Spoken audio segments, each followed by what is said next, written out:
What up, people? So apparently, the thing to do is go live for hours and hours and hours while you're driving. So I guess I'll follow the trend. I haven't been live in a while.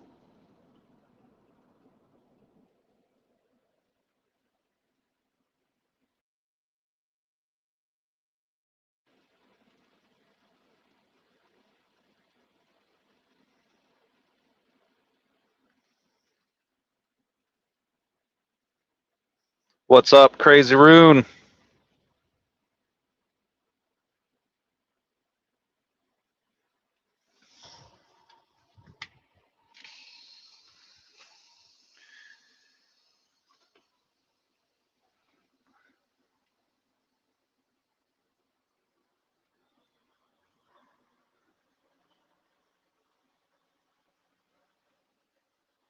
See if I can make it out of this parking lot without fucking blowing up my suspension. The most popular youth trucker? I think that's a trick question because unless you're on a farm, I don't think you can legally operate a truck under the age of 18. Obviously, on private property, you can kind of do whatever you want. Uh,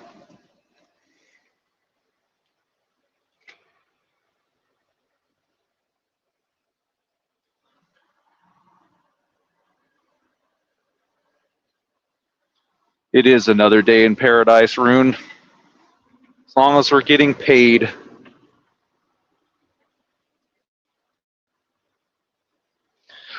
Who's the most popular YouTube trucking channel or character? There's a stupid dollar sign blocking that, so I can't read that comment.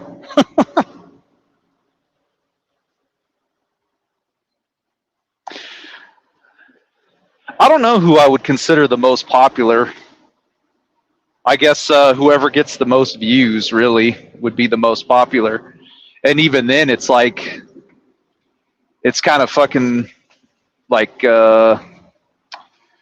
what's the word I'm looking for? Like temporary, I guess.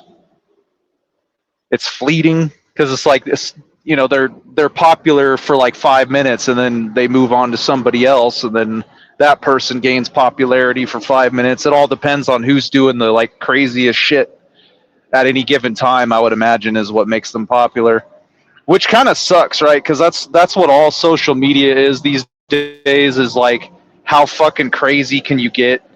How big can you go to get a view? You know, no one wants to see anything normal anymore. It's all about uh, just getting as nuts as you can.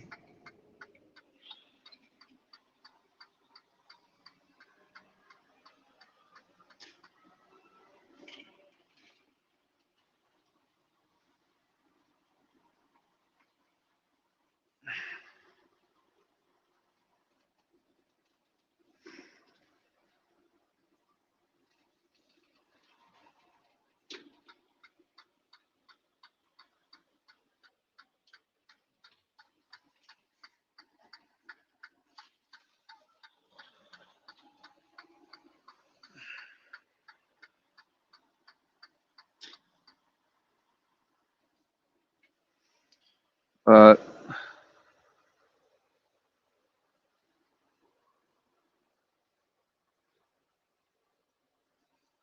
happy, yeah, yep,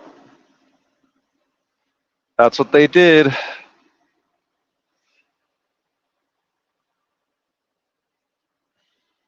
You need to take over and be the new Logic Neo. I mean, I guess I could. The only problem is you know, I would. He was retired. You know what I mean? He had all day and night to fucking to do this shit. He had like hundreds of megabytes of fucking info on everybody and everyone. You know, like I don't know if I have the time for it. It's hard enough to do like the small amount of things that I do.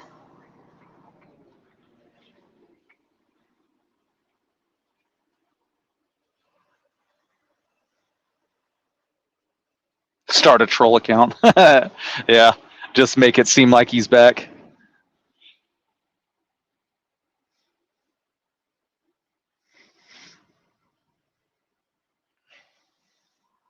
Hold on 1 second, guys.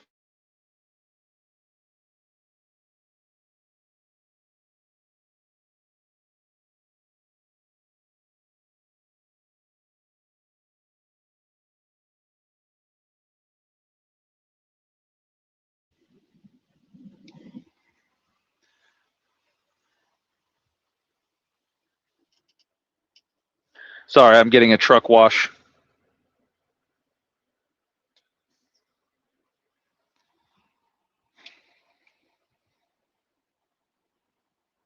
But yeah, that's the problem with the YouTube. And again, it's not just YouTube trucking. It's all YouTube in general, all social media in general. Nobody does anything normal anymore. It's always like the craziest shit you can imagine. You know, if you go make a video about something mundane, no one gives a shit anymore. It's not exciting.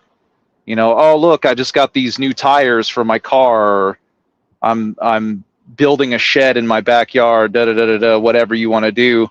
Nobody will watch it because it's just normal shit, and we're all spoiled. You know, like, oh, you're building a shed, but you're not going to blow it up with 700 pounds of tannerite. Like, I'm not going to watch that.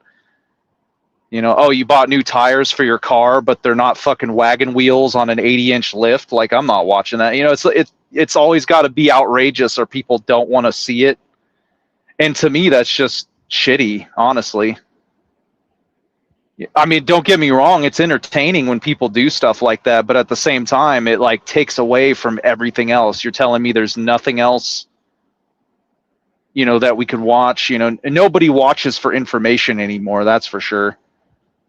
It gets so fucking difficult to find informational videos anymore, and YouTube used to be good for that. Like, I rebuilt my first motor with YouTube. I just looked it up. It was an old Chevy 350.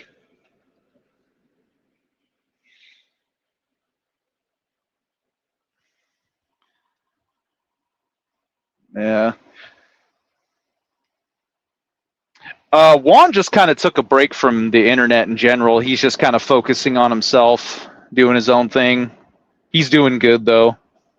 Exercising, losing weight, taking care of his health. Juan's good.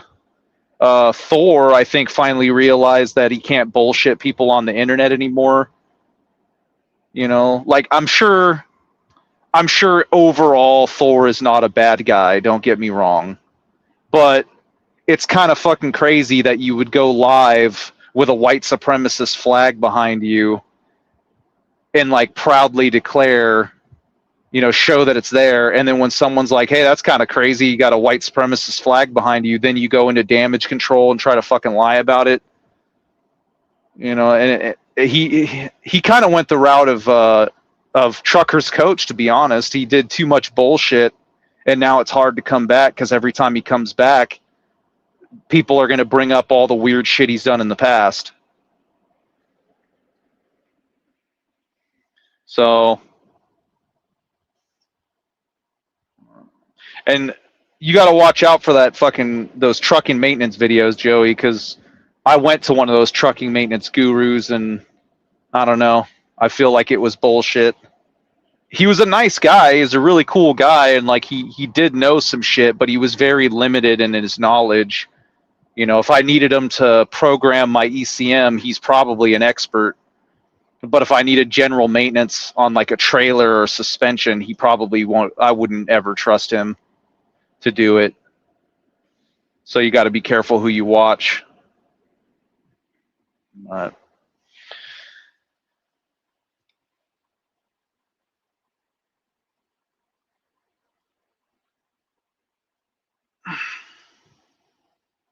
Yeah. Well, yeah. Rates are actually good. I know Sage likes to doom and gloom the trucking industry a lot. And then obviously you got this guy Trucks. Every video he makes, it's about how Trump is destroying the world, yet the world is still spinning like it always does. But I've noticed the rates have gone up. So, you know, there's still problem areas. Like I never have luck in the Northeast. every time I leave Florida, I'm lucky to get over $2 a mile. So I mean, it's not, it's not this magical pre-COVID time, but it has gotten better. It has gotten better.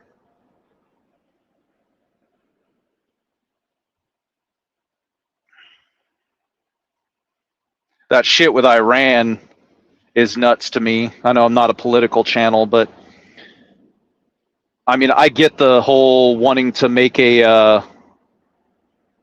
a statement and make a deal and try not to destroy unnecessarily. I get it, but it's like when it's a country that is basically like 90% terror cell, it's like, what is the point of I can't tell if he's fucking signaling me or the guy in front of me.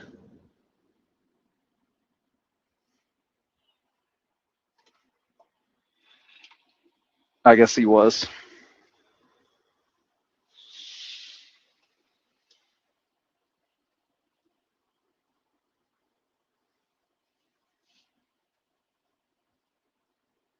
But I don't understand the need to negotiate with people who, they don't like you, they have no intention of doing anything but getting something for themselves.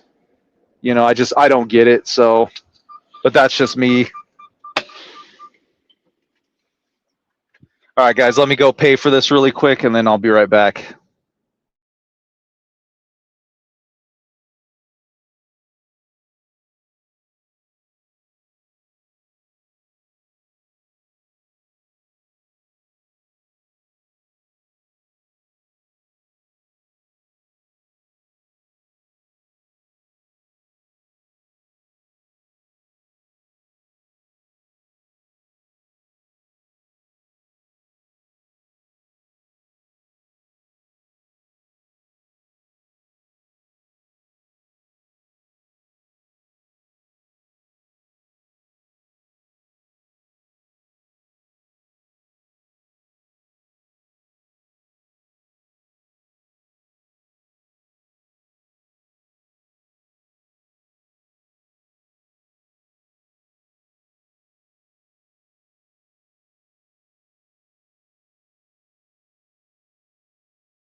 All right, I'm back. Sorry, guys, I was paying for this truck wash.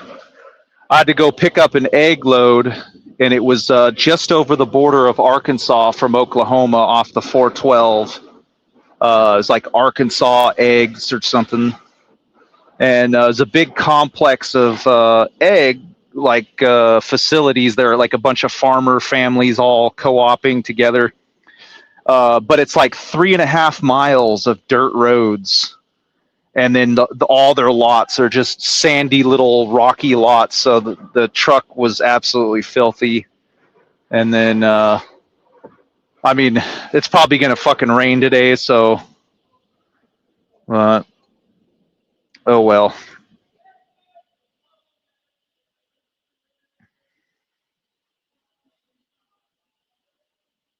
Oh, where are they now, Marty? Yeah, I could. I could research that, try to find out where people went. I got to do something to fill the time because there's not a lot of drama right now, and I don't know. That's my problem. Is I can't draw shit out. I always just go directly to all the bullshit, and then it's like if they get embarrassed, so they leave. Like Tommy. Like Tommy was fun to make videos about because he was easily triggered, so he would respond to everything you say. It was good content.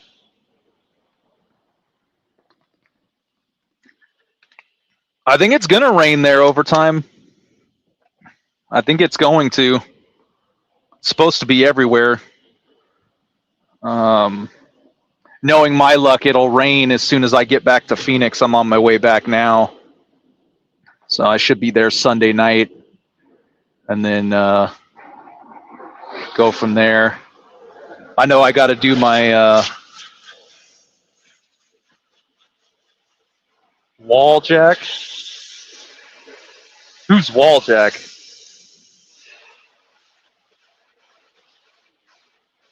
Yeah, oil hauler. I don't want to say like where you are because that's I don't want to dox you. But every time I go through that area, man, it's fucking raining, lightning, thunder, high winds, fucking trucks laying on their sides everywhere down the highways. I'm like, God damn, guys can't catch a break this year.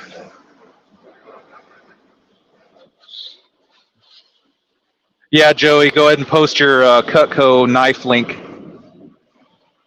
Make sure you practice for 30 minutes a day, or otherwise you're not a real man. Level up. But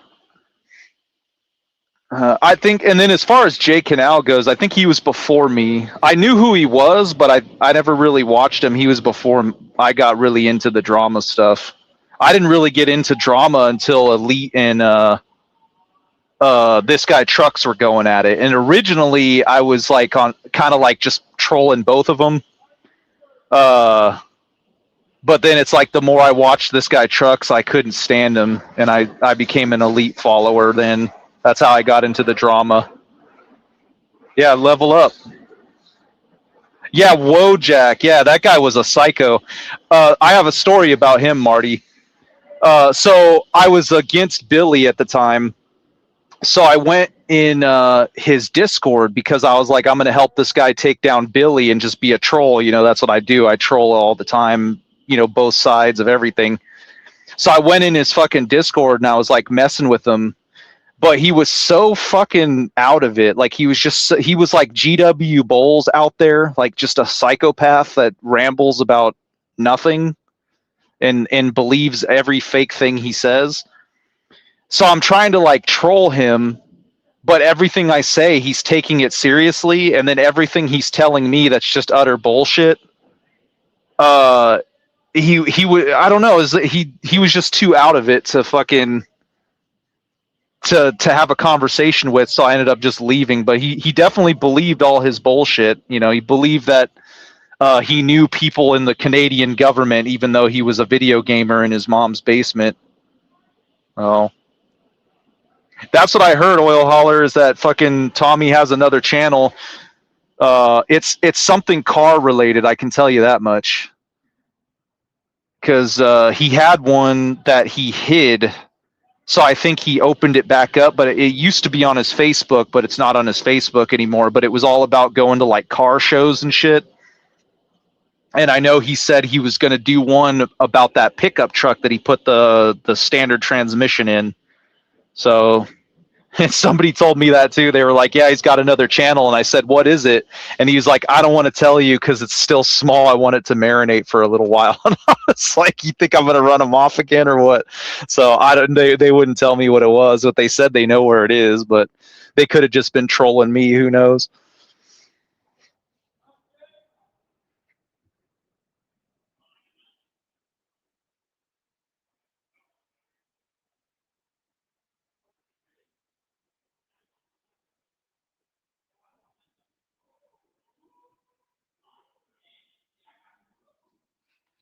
Give me 1 second, guys.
All right, I'm back.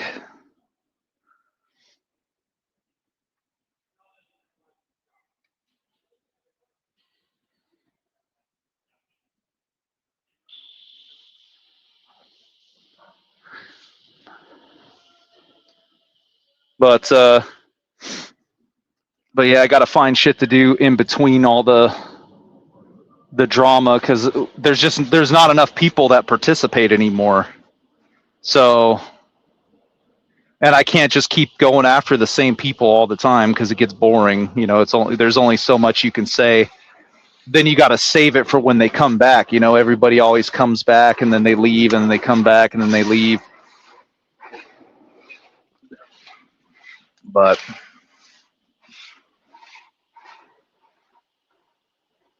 this is the first time I've paid for a truck wash in a long time. I usually just do it myself when I'm in Phoenix, but it's been so fucking hot and miserable. I don't want to deal with it.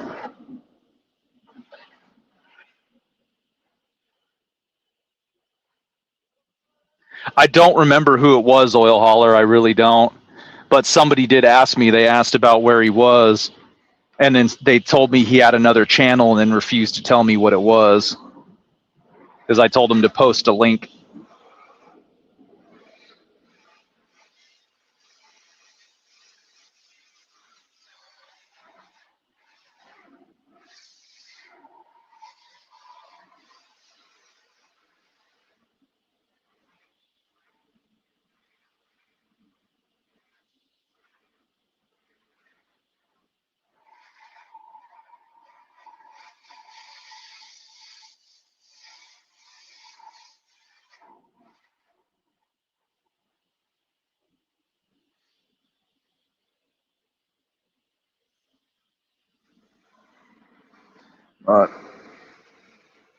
Oh, he was in here? I must have missed that.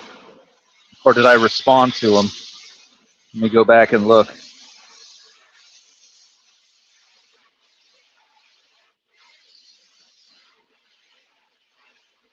Oh, yeah, John P.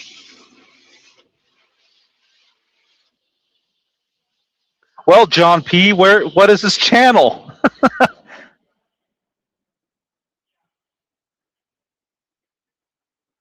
Oh, and then sorry, Yo Mama's House. I didn't see that second question. I didn't actually know. I didn't actually plan on being a truck driver. I really didn't. I just kind of fell into it. Um, I was doing like labor jobs, and somebody said somebody said you could make money in trucking, and so I went and got a CDL, and then I just kind of been doing it for the since 2011. Oh,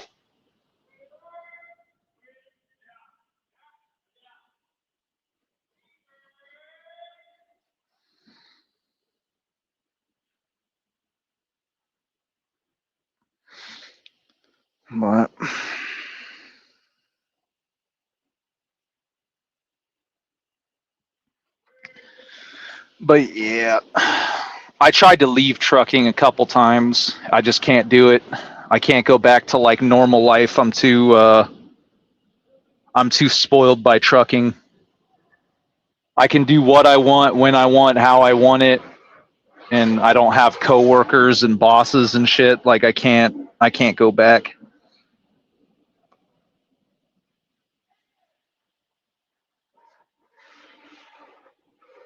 I was working at a it was like a hybrid position. It was like trucking, but it was also like out of the truck stuff. And it was one of those like mulch places where you like collect all the trimmings and tree shit from like all the guys that do landscaping, and you take it to like a composting place. And I did that for a few months. That was a long time ago. I did not keep doing it. I went back to pure trucking. And then recently, like after my daughter was born, uh, I was selling commercial insurance for a friend of mine.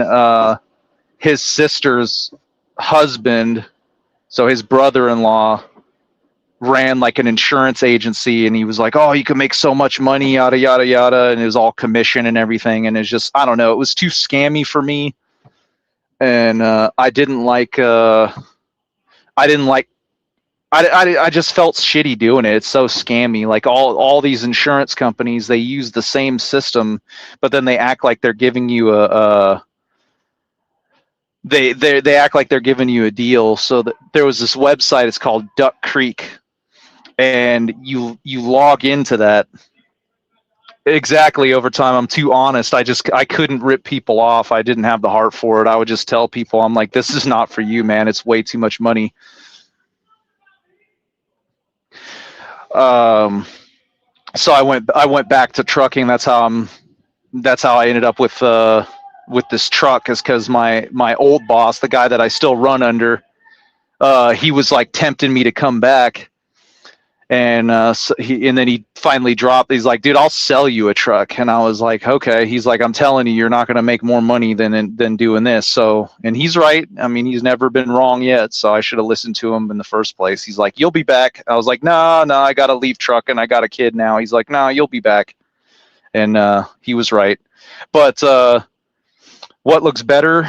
So I'm kind of like a hybrid on this too. Is I prefer the look of the 379s and 359s. I really like the look of them, but I've always been more comfortable in a W900 as far as like interior goes, at least for me.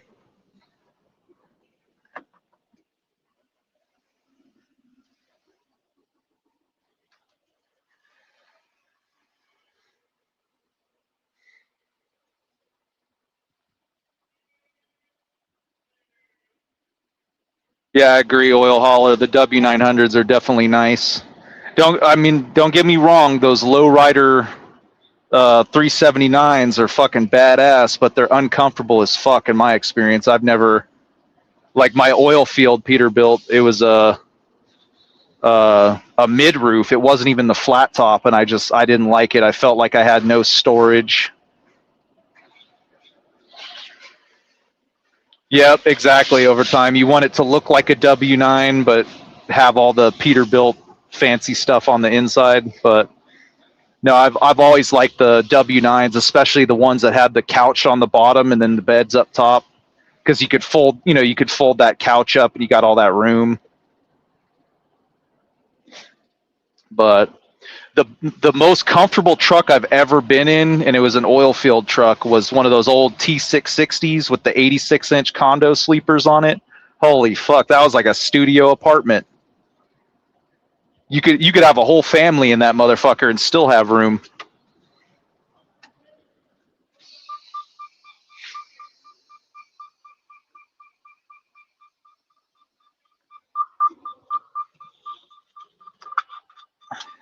In case you're wondering, that means the truck wash is done.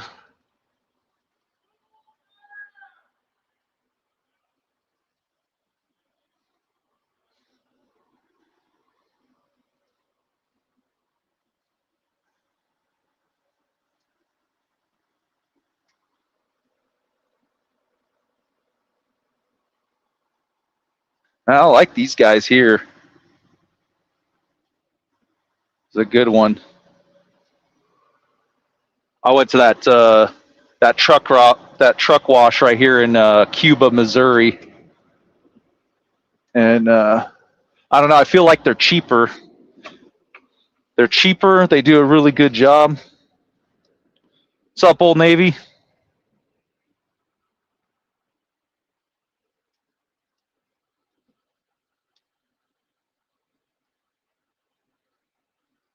Would I buy a Hellcat? Uh, honestly, no. I don't. Yeah, no, I wouldn't buy one. I like I like the idea of the high horsepower motor with the supercharger and everything. That is pretty fucking cool. But I'm kind of boycotting American cars right now.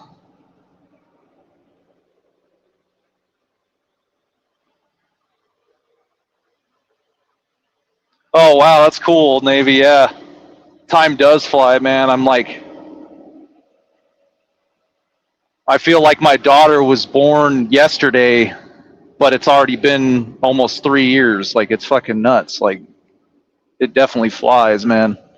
But yeah, I'm kind of boycotting the American cars right now for the reason just because that whole Ford and GM shit, where they're like, they're doing the planned obsolescence. They're trying to make it illegal for us to fix our own vehicles and like all that bullshit. Like I'm just kind of like, no. I like I like the older shit, like old muscle cars, old square body pickups and shit, like all cool. But the new shit, I'm like, no. I just I gotta boycott it.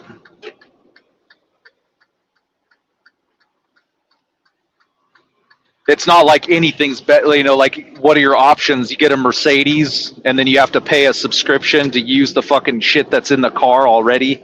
Oh, I didn't pay my fucking horsepower fee, so they cut half my horsepower. Like, get the fuck out of here. It's like you're getting fucked no matter where you go, really. But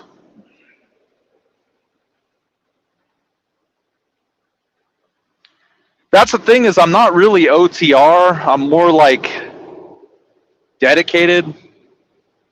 I pick up from the same couple places down in Nogales, and I take it out to the same place, usually in the Midwest. I either go down to Florida, to Miami, to this place, or I go to a place in Louisville, and then I just like spot market my way back home.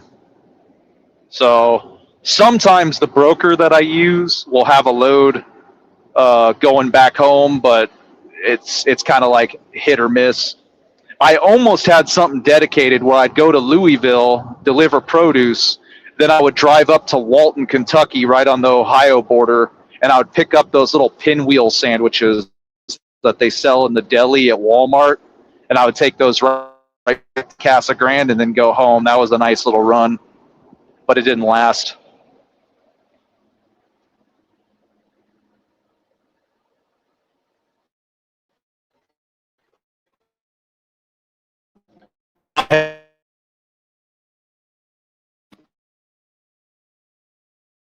I delivered Monday morning. There's a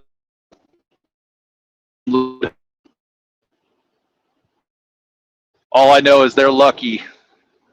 The last fucking pallet was a bunch of 10W30 oil, and I was like, "Fuck, if they're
Sorry, Obama phone. But yeah, I can feel that tug on the steering wheel when I go over bumps at low speed, and then I can hear the fucking tie rod bushings pop when I steer, like kind of that little creak. And I replaced the leaf spring bushings, so I know it's not that. And then I have brand new shocks, brand new bushings, but when I go over bumps, it's a little rough. But the cab bushings, those isolator mounts, are not worn out. So it's got to be the fucking kingpins, because I don't know what else. I don't know what else I could change as far as suspension. Oh, I was saying I'm going back to Phoenix. I got a delivery in Tolleson to the AutoZone distribution center. I got a bunch of fucking auto care shit.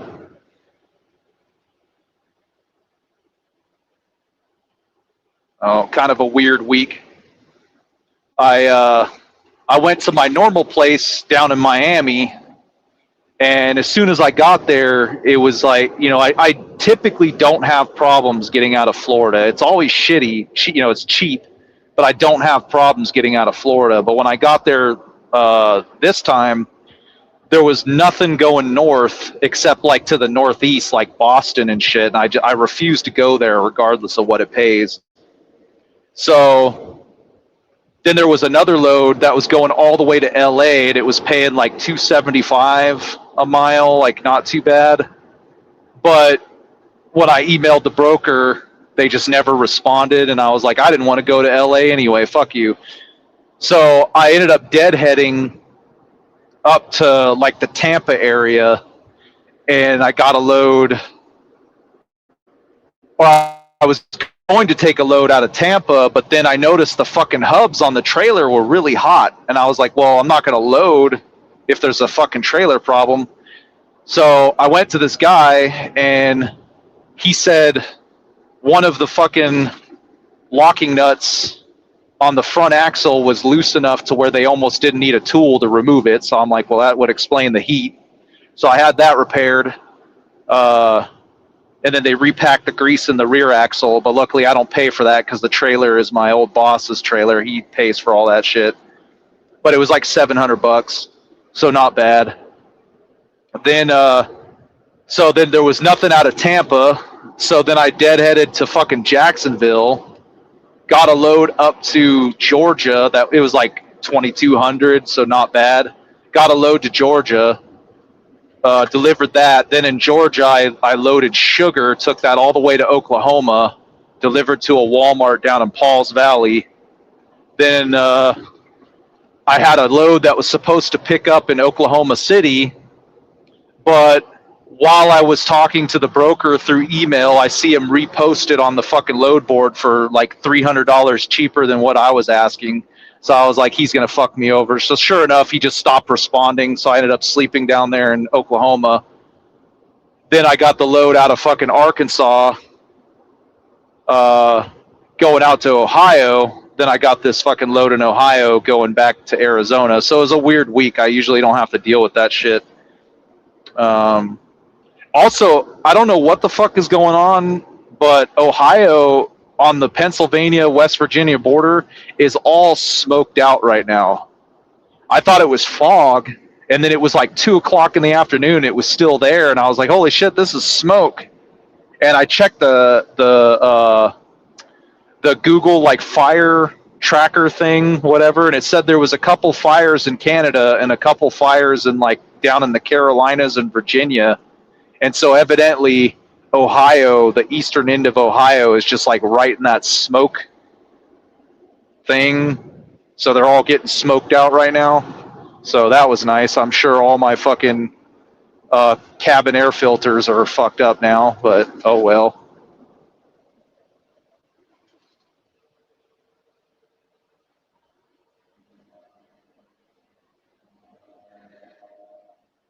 Oh, so yeah, so you guys already know. I didn't know because I don't typically go that far east. I usually go like Indiana, Kentucky, Tennessee, Georgia, like West Georgia. I typically stay west of Atlanta. I don't usually go that far, you know, all the way into Pennsylvania and shit. So I used to go to Detroit a lot, but not really anymore. I would, I think it was Giant Eagle. I would pick up produce for Giant Eagle, and I would do like a 3-stop. I would go to Ohio, then Pittsburgh, then up to Detroit, and then I would get something out of Detroit straight back to Arizona. But I don't really do those anymore.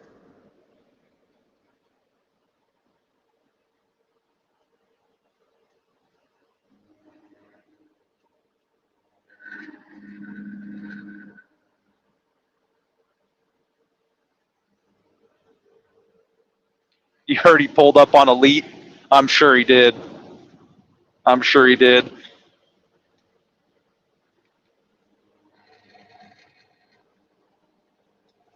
Well, what is the channel so we can go watch it?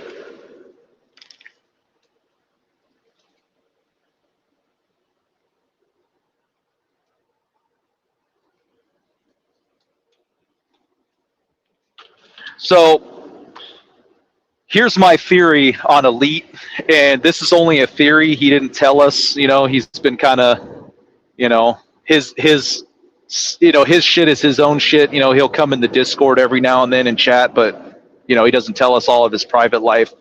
But my theory is he just reached a point where he's got too much shit going on, because it's hard to fucking. No, I don't know what it is, John. You'll have to tell us so we can go watch it. But I think he just reached a point where he's got too much shit going on. You know, he's got the house, he's got a local job, so he's home every night. So he's with his, you know, his wife, fiance every night instead of like being on the road, you know, for a couple nights. You know, he's got his grandkids, you know, and his daughters are both nurses. He's talked about this, so he probably has to watch the grandkids a lot, you know, because, you know, he's going to help his daughters out. Obviously, that's, you know, because fucking childcare is expensive as shit. So he's probably just too busy, and honestly, like, you know, he's done. He's probably burnt out. You know, he did a lot of fucking YouTube drama. He's probably just bored. So. So yeah, I think that's why he's kind of gone right now. But the fact that he didn't just take the channel down leads me to believe that it's a break. Like he knows he's going to get bored and come back. So I'd imagine something interesting has to happen, and then he'll come back to YouTube. That's usually how it goes. But right now it's kind of boring because there's really nobody to talk about. Nobody makes videos, you know. Yeah, I think John's just trolling. So I believe that Tommy has another channel though, because he's still doing his CrossFit shit on his Facebook. He's actually in Arizona right now. It looks like he might be pulling up on me to try to get me to take all my videos down. Because he posted some hiking videos and pictures, and I swear they're. I think he said he was at Camelback Mountain up in Phoenix.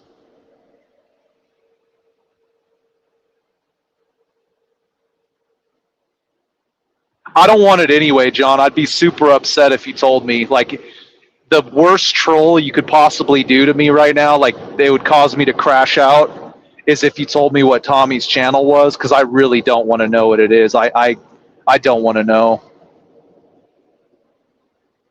I'll probably freak out. I'll cry. You'll hurt my feelings so bad if you tell me.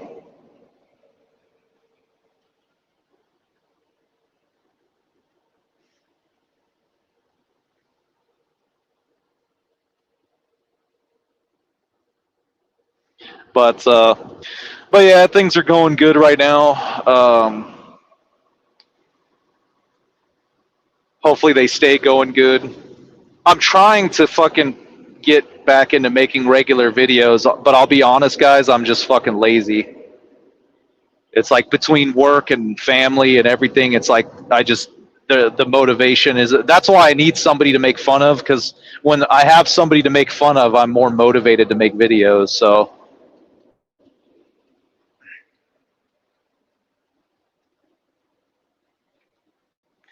But I am definitely trying to fucking get back into it. I just don't know what I'm gonna do or how I'm gonna do it. Hold on, guys. I'm passing a Hurricane Express truck. It's a lime green 579. It looks like it has the same lights that Jason Pote had. Let's see if Jason Pote's in there. Nope, not Jason. It's not Jason, guys. Sorry, he's not back at Hurricane Express.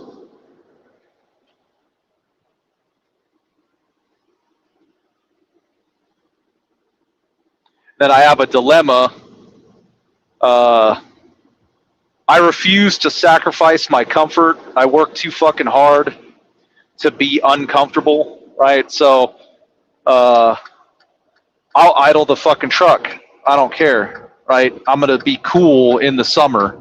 I'm not sweating to save a few dollars, right? The downside is filters and my water separator filter every 15,000 miles. Basically, double the times I do oil changes, and it's not a big deal. It's just a hassle because I have to do it more often. But if I put some kind of an APU on the truck, it's going to cause an issue with weight because all the produce is fucking heavy. You know, I'm usually around 79.5 rolling out of fucking Nogales, you know, and then if I pick up produce citrus down there in Florida, that's another 79 something thousand pound load. So if I put an APU on the truck, it's going to fuck up my capacity. You know, they kind of expect you to be able to have at least 44,000, 45,000 usually. And the APU, I think, will just be too much weight. So, but yeah, I refuse to be uncomfortable. I'm not going to fucking sweat. You know, the truck's deleted, so I'm not fucking up my DPF system. But that's just the tandems though, right? Overtime, or do they let you go over on your total, your gross? Because I can get my tandems legal, no problem. I have a 13,300 pound front axle, so that's not an issue. And then, you know, even with spare tires on the trailer, I can still get my tandems correct. It's just it's the gross I'm worried about. That 80K.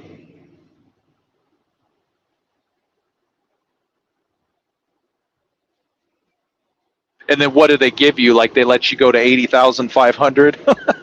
So, because I wouldn't get a diesel APU. I would get one of those electric EPUs or whatever because they're cheaper. And in my experience, the few times I've used them, they seem like they're way less maintenance to take care of. There's a guy in I think he's outside of I think it's either El Paso or San Antonio. It's somewhere along the 10 down there in Texas. He'll put those EPUs on your truck. It's $1,900. He'll just do the unit and it runs off your battery, so you get about 6 to 8 hours of air conditioning, and then you got to charge your batteries. Or he'll put a battery bank on, and that's $3,900, and then it'll run for like 12 hours, and then you got to start your truck. So, but all of that is weight. You know, you're adding extra shit to your truck, especially if you get the bank of extra batteries. But I don't know. I just don't want to worry about being over gross because the tandems I can deal with, but over 80,000, I don't want to play that game. Unless you can get an exemption. I don't know. If you can get an exemption for over 80 on an EPU, I'll fucking do it. I thought it was just for that 500 pound grace on the tandems, your drives or whatever.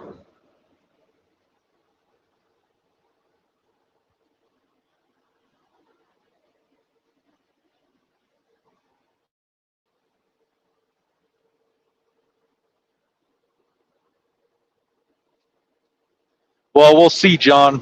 He's in Arizona right now, so I guess I'll see him in Phoenix when I get there.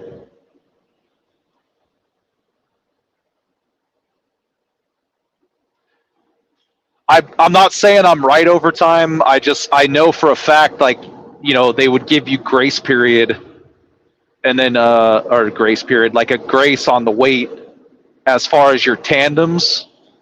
And then I think it was Obama's presidency where they made it where you get a 500-pound exemption, but it was by state, so each state had their own thing for it. But it was just on your drives. You could be at 34.5 on your drives if you had an APU, but you still had to be under 80,000.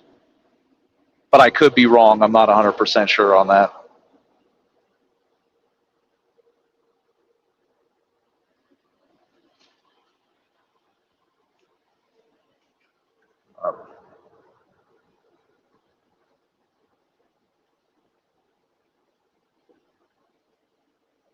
And John P.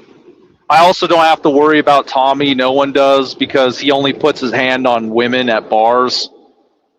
So I guess if you're a female bartender in Phoenix right now, watch out. Tommy's in town. The most boring state? Ooh, that's a good one. Let me think. The most boring state.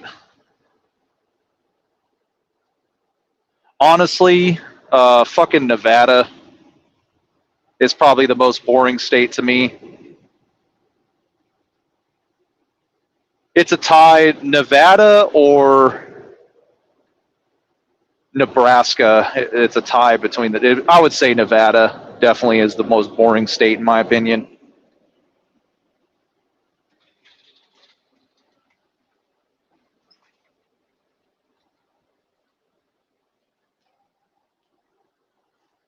I don't want to do the super singles because I don't know. It's just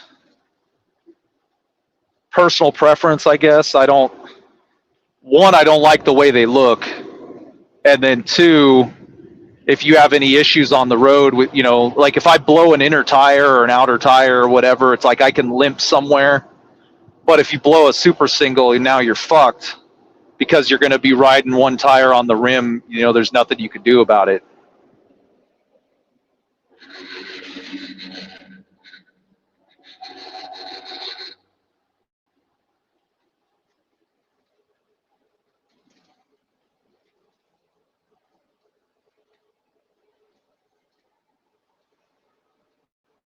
If you drop a trailer in traffic, uh, that one I'll say is contextual, right? If it's 100% a fluke, I think that should be taken into account. I've never dropped a trailer, but I've had an issue where the fifth wheel, the jaws fucked up. It was when this is a long time ago. It was like 2014. I was hauling like soda, Monster energy drinks, and the fifth wheel jaws were fucked up, and I had to drive back to the yard and swap the trucks out because every time you drive, the trailer would basically be halfway out of the fifth wheel because the jaws were about to give out. So I could have dropped the trailer, but I was able to just limp I worked overnight, so I was able to just limp back over to the yard. There was no traffic, nobody around, but that could have been really bad. And I did my tug test, did my pre-trip, nothing seemed wrong, but as I was going through my night, it got worse and worse and worse, so it slowly developed. But luckily, I paid attention to how the truck felt as I was working, and I was like, something isn't right. And I caught it before it was a problem, but that it wasn't anything that I did wrong. It was just the jaws on that truck came out. Luckily, I caught it before it fucking fell. But I think if it's like you like don't check your truck, then I would say you probably deserve to be fired. I don't know if that's a second chance thing. Because, it doesn't take long to know when your truck doesn't feel right.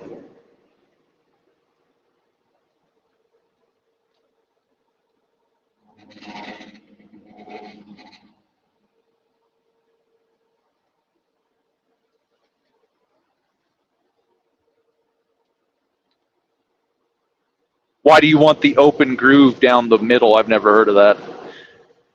Also, I ran super singles and they were terrible in weather conditions, which doesn't make sense because you would think you would have more traction because you have like a giant fucking tire with all that rubber in contact with the road. But it felt like I had worse traction in rain and snow and shit with a super single.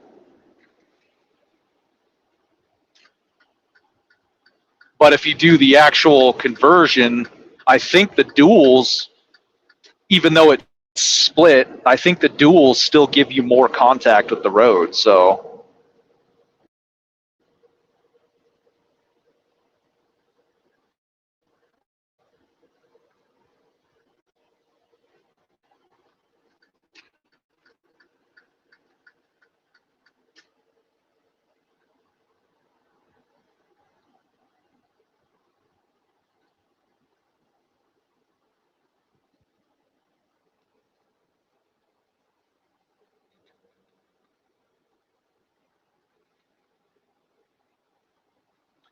I don't think 90% of the truck drivers hate the Cascadias. I really don't. I actually prefer them.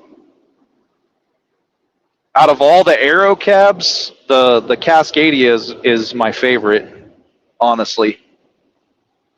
So I've never liked the internationals. Every international I've drove was always trash. If you're going to drive an international, bring a tube of grease because they never grease the fucking hood rests. Every single one I drove, the hood rests would just squeak all day unless you greased it, and then you had to grease it every couple of weeks. I didn't like the interior. There was no storage in any of the ones I drove. Not a fan. Those Lone Stars with the crazy grills were kind of cool. I thought it was a cool concept, but it was still an international, so not for me. And then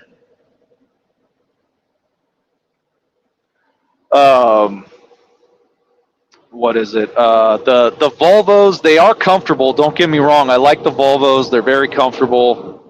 Um, as far as the sleepers go, and they got a lot of storage space, a lot of room. But I don't like the setup as far as driving. They don't.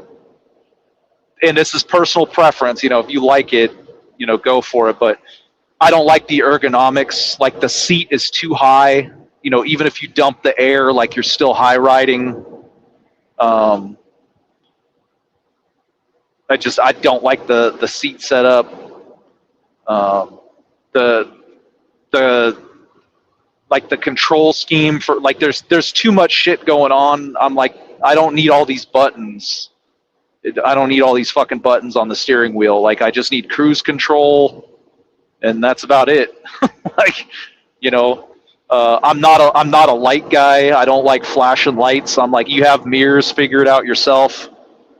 Don't fucking flash your brights in my eyes when I'm trying to look in my mirror to see if I have space. Like, that's why we have mirrors on the truck. So I'm not like a big light guy. I don't care if I have those buttons or not. But I don't like the setup as far as driving in a Volvo. But they are comfortable. They're comfortable. They're quiet. Very expensive though. The I told the story before. So my old boss bought some Volvos, and the shocks that he got for them, they're the standard, Monroe replacement shocks. Same exact ones that are on the Freightliner I'm driving, but the Volvo part number, the shocks were like almost $200 a piece at Volvo. But the same fucking shock, the exact same shock with a Freightliner part number, was $58 a piece at Freightliner. So the Freightliner was definitely more affordable as far as repair goes. And then another benefit to the Freightliner is you can get parts for them everywhere. I mean, there's a Freightliner dealer. You'll go to a town where there's like 8 people living there, and 6 of them work at the Freightliner dealer, and you're like, why is there a Freightliner dealer here? There's a gas station, 2 houses, in a Freightliner dealer. Like, how many Freightliners are driving through this town? But they'll have a dealer that sells parts. Like, you could fucking find them anywhere. And then But that's aero cabs. You know, that's just my favorite out of the aero cabs is definitely the Cascadias.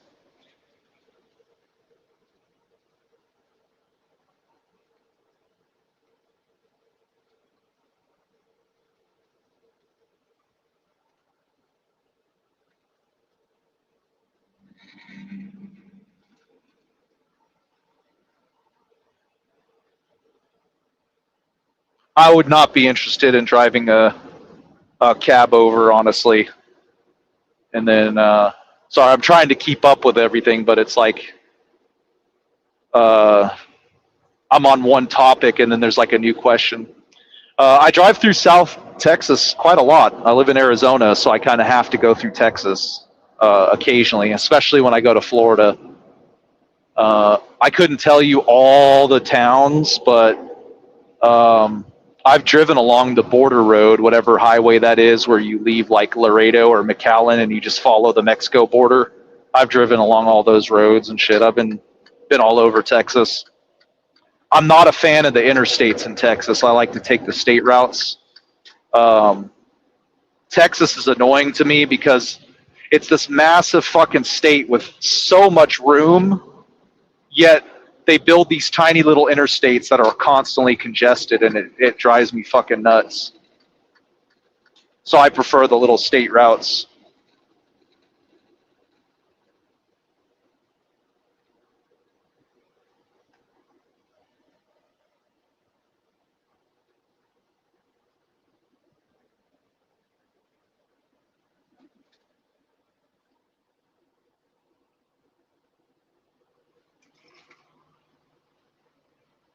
Yeah, maybe I did, Marty. I don't know. I don't remember. It was a long time ago. It was a company truck that had them.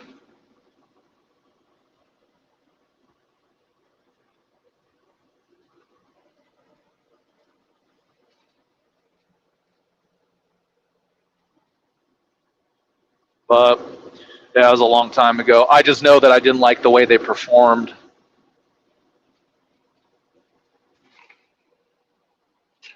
But it also it wasn't my truck, so like what can I say? How am I going to tell somebody else how to spend their money?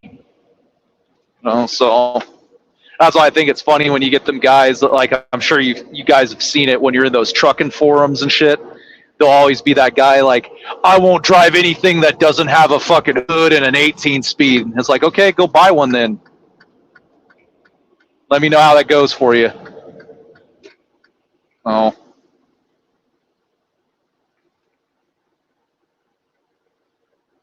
uh, they're nice, but you're going to pay in fuel. That Freightliner Classic I had, and granted, it was not set up for fuel economy at all. It had 385 fucking rear ends. It had a fucking a Borg Warner. I think it was the S410G. It was like the upsize one. It was like slightly larger than a stock size turbo for a Series 60. 550.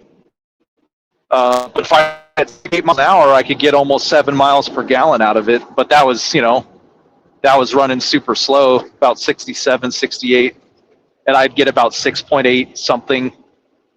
Not quite 6.9. If I stopped my foot in the pedal and I just hauled ass, it'd get like 4 miles to the gallon. that was terrible fuel mileage, but it was a cool truck. It was like an old Willys Jeep. The rear ends were so low that whatever you set the cruise at, as long as you weren't over like 85,000 pounds or 90,000 pounds, I'd imagine it could just maintain that speed no matter how steep the grade. It wasn't like I was running Donner Pass with it or anything, but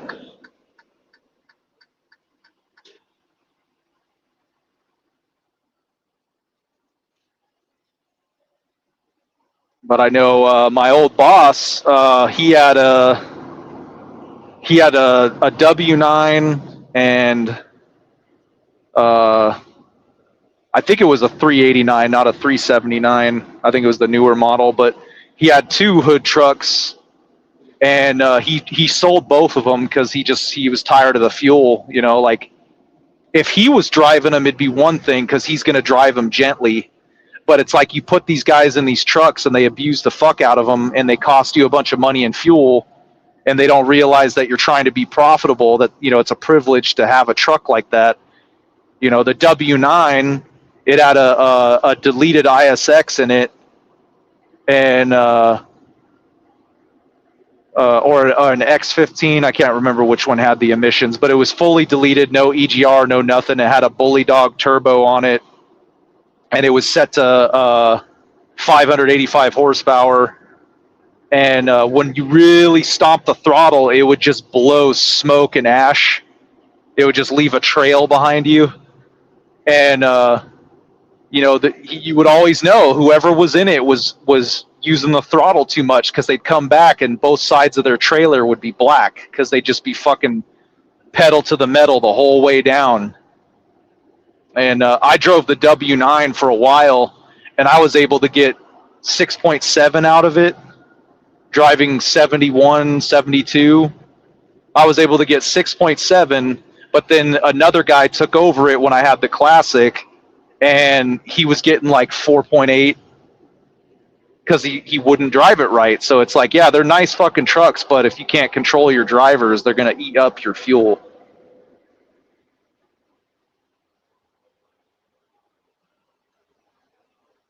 Okay, then it was an ISX, because I know it was an older motor. But yeah, he sold that truck. Some dude, some German guy from New Jersey came out and bought it. 59,000 he paid for it. And I was like, oh, you know, what do? You gonna, because it was set up for heavy haul. It had like real low rear ends. It had the connections on the bottom to like connect to like a lowboy or a step deck trailer. You know, it was probably originally used for heavy haul before my old boss had it. And I was like, oh, you going to do like flatbed or car hauling or something? And he's like, no, I do containers out of the ports of New Jersey. And I'm like, you're buying a fucking stretched out 80-inch sleeper fucking W900 to go to the ports in New Jersey? I was like, okay, like, good luck to you. That wouldn't have been my first choice, but okay.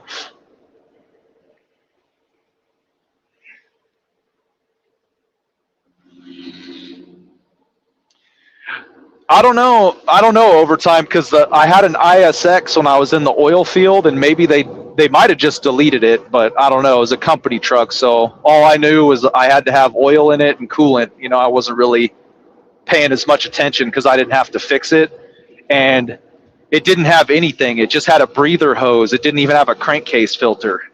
So I always thought the ISXs were pre-emissions motors.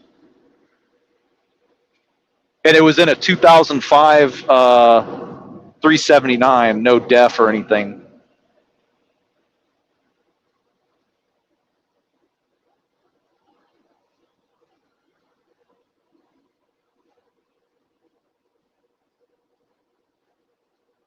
Yeah, it was a 2005. I don't know if that was the original motor.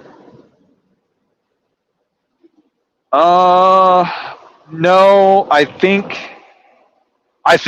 overall, Arizona is probably one of the warmer states, but I don't think it qualifies as the hottest. I think Death Valley technically is the hottest place, and I think that's in California.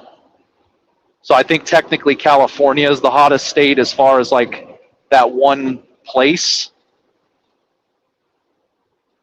Overall, obviously, their average is going to be much lower because Northern California is a lot cooler than Southern California. But I think if you were talking about the absolute hottest, I think California technically wins because they have Death Valley.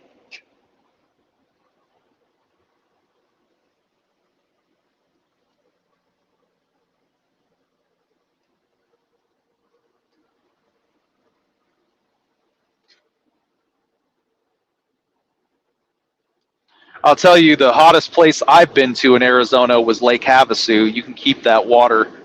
anytime you find water in Arizona, you pay for it. You know, it might be 101, 105, whatever in Tucson, or 105 in Phoenix, but you go out to Lake Havasu and you're like, wow, this lake is beautiful. Look at all this water. And then you look at the thermometer, it's 122 degrees, and you're like, yeah, you can keep your fucking water. Like, it's not worth it to me. I would rather have 101 degrees.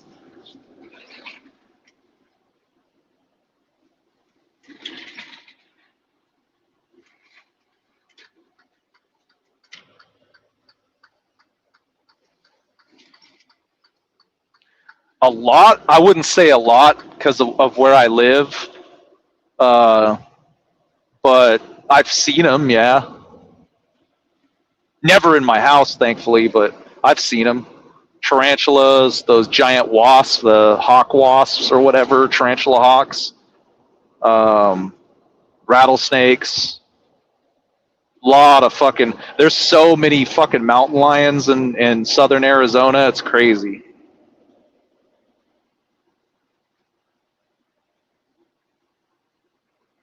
Mountain lions and bobcats. They love southern Arizona.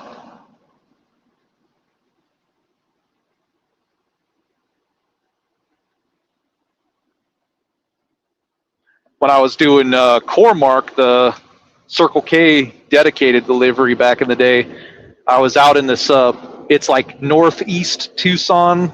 It's this area called Sabino Canyon. Very beautiful area, kind of upscale. It's like a hoity-toity part of town, like all the rich people live there. And I was working, and you know how you get that feeling when somebody's staring at you? Like you can tell someone's watching you. And I turn around and I look, and there's a block wall behind, like along the side of the store, and I can see it out of the back of the trailer. And there's a fucking bobcat standing up there, and it's just staring at me like intently. And it's got that little nub, his little nubby tails like wiggling around. He's just staring at me. And I was like, hello, you know, and like he dipped his head down like, holy shit, it's talking to me. You know, and he's like, I didn't think it could talk.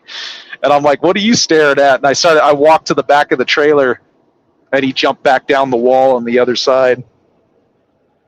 What was my dream job? Honestly, I don't know. I don't think I ever had one, to be honest. I think my dream job is just whatever I can do. I think passive income is my dream job. I would like money to just appear in my bank account, but I don't have to work for it. Let's say that's probably my dream job.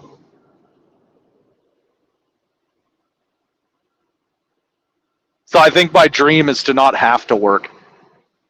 But I don't know if I ever had like a dream job growing up as a kid.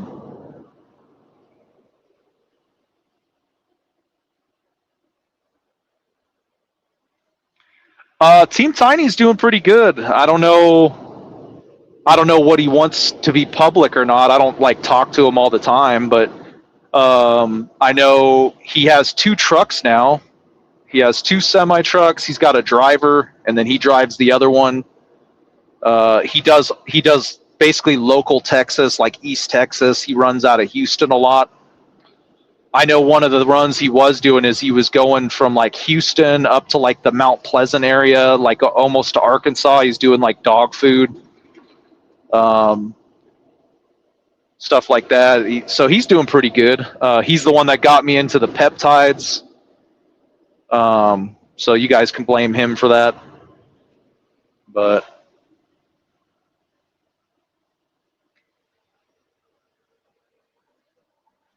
on a scale of 1 to 10, what do I think about dealing with trucking? Honestly, I'd say like an 8 out of 10. Perfectly honest with you. And again, it wasn't like I dreamed of doing it, but now that I'm in it, like I said, I've tried to leave several times and I can't fucking do it. The money versus the effort is like really, I think it's a good ratio. I enjoy the freedom. And then honestly, I really don't deal with a lot of bullshit, really. I mean, it's like it's a lot of bullshit, but it's like that minor shit. It's like stupid people, you know, they annoy you in the moment, but then you're probably never going to see them again, so it's not that big a deal. I will say that in recent times, the problem is other drivers more and more and more, and that does bother me, you know, because like before it was like I could look at another driver and we can kind of do that silent nod, like we both know this is stupid, but we don't have to say it out loud, you know, because we, you know, both on the same page as far as the job goes. But I find it more and more and more that the idiot is the other driver. Oh yeah, I love the money I make, dude. I wouldn't change it for anything. I would like it if, you know, somebody else was driving the truck and I could be drunk in my basement and play around on YouTube. But the money, I like the money. I'm satisfied with it. I don't make as much as some people. I make more than others. You know, I just kind of fall in my own scale. Um, just to give you an idea, I'm not bragging, but just to give you an idea, I usually gross about 30,000 a month. You know, and then I got to pay fuel, and I pay 10% to my old boss to use his numbers and his dispatching and his fuel card and all that shit. He does my IFTA and everything for me, so I don't have to deal with that bullshit. But I do good. I know there's people out there that make way fucking more. I know there's people out there that make way less, but for me, I'm happy with what I make.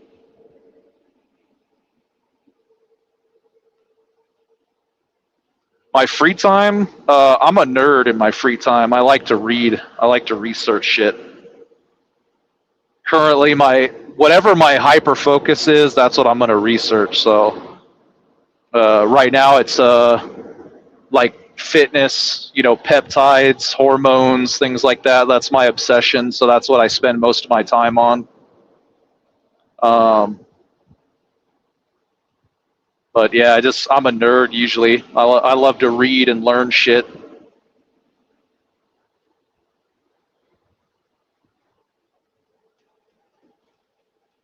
I don't like going to truck shows. I'm not a fan of it. If I go somewhere, it's usually it's an experience outside of what I do, like in my normal day to day. I like going to national parks, museums, zoos, shit like that. Like I like to go to stuff that's educational. Like I said, I'm a nerd. I'm that annoying guy where you're trying to take a picture, but I'm standing in the way because I'm reading all the fucking plaques. And then, like, even though everybody else read the plaque, I'll tell you about it. Hey, it says here that in 1778, Lewis and Clark were here. You know, like I'm that guy.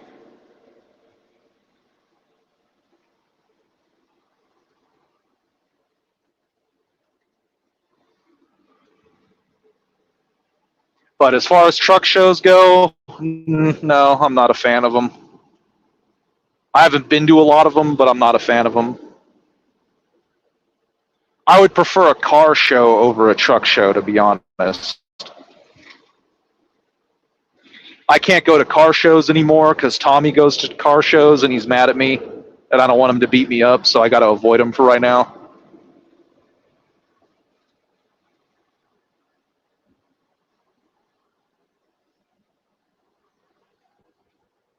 That's why I was looking into steroids too, because I got to get as big as possible because I don't want Tommy to mistake me for a female bartender.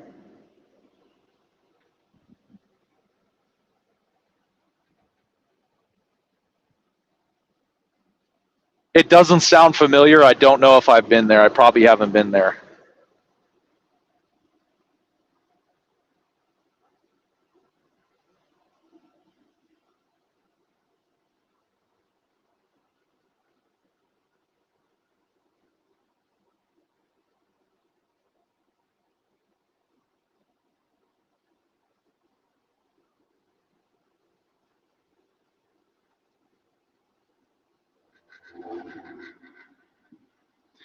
Uh, as far as the trucker drama stuff goes, to get back on track, because I can see I'm losing my audience.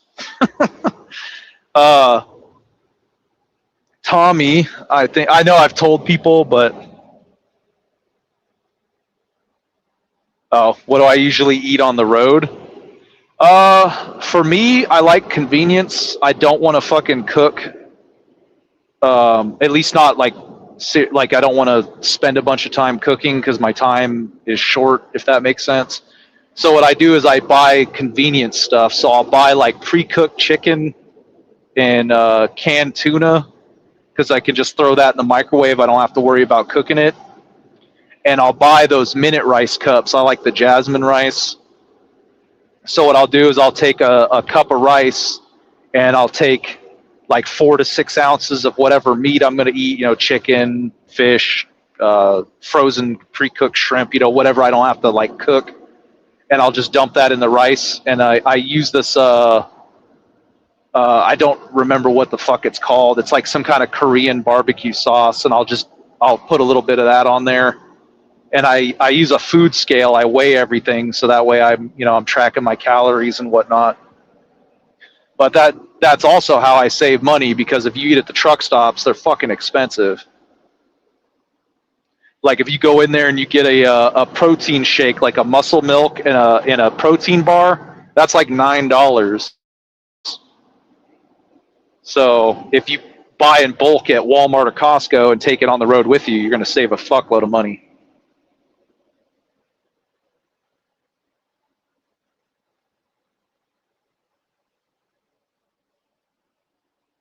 I don't watch a lot of TV.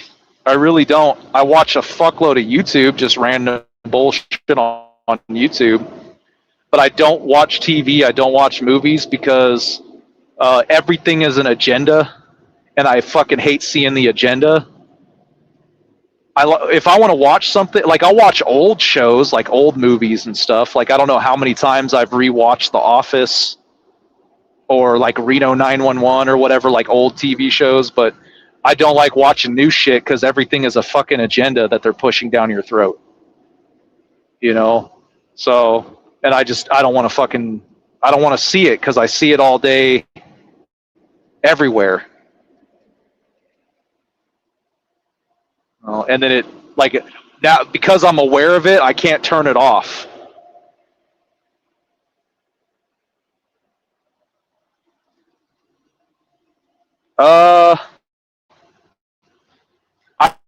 I don't know if it was inspiration to make YouTube videos, but I decided to make them because of the YouTube trucker drama. Like I had, I have funny ideas, like, little. I'll see a skit in my head, and I'm like, oh, it'd be fucking hilarious if I made this. And so that's what got me into it. Is I really didn't care about the drama at first. I just wanted an excuse to make my funny little skits. So the YouTube drama is what got me into YouTube. I've tried to do non-drama stuff, and I'm never motivated to make the videos. Like I had my This Guy Trucks clone, where I would just do like vlogs and talk about trucking, and I would do it for like a day. I wouldn't touch the channel for like 6 months. I just couldn't keep into it. I think the big thing with the trucking drama is I like when someone argues back with me, because it's like I like the mental gymnastics of trying to fucking win an argument against someone. Like Tommy was right. I just like being argumentative on the internet. I think it's hilarious. I think it's fun. It keeps your brain healthy. You're always using your mind to try to stay on top of shit. That's why I lose interest in a topic if there's no one pushing back. Because if you don't push back, eventually I'm not going to find enjoyment making fun of the person anymore.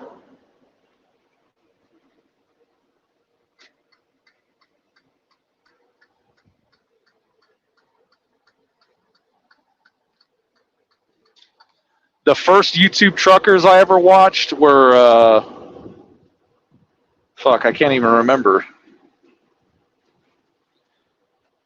I don't even consider him a YouTube trucker because I've never even seen the dude's face.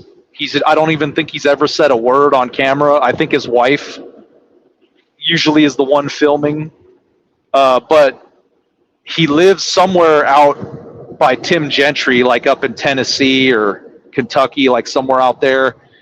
And he has these old trucks. He's got like 1970s Kenworths and Peterbilts and Macs, and they all have old like the 8-cylinder Detroits and shit in them, and they're all souped up.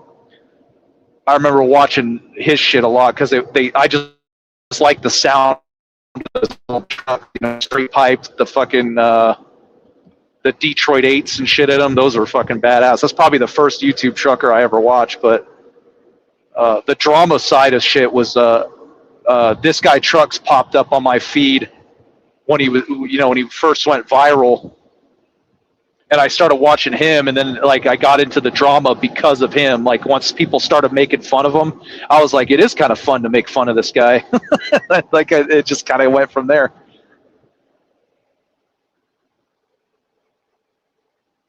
I go home like every like 5 to 9 days, depending on the trip I take.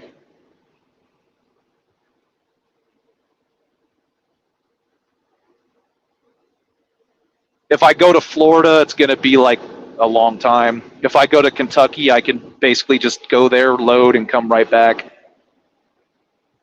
So, not a bad little turnaround. Detroit was like that was bare minimum. You were going to be out 10 days unless you got lucky and you found something good in fucking Detroit.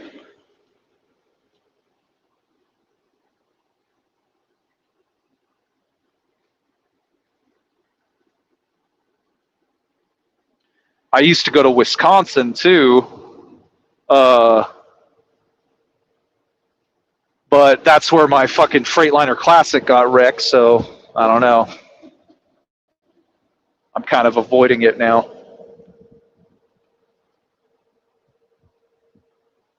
It wasn't hard to get my CDL, honestly.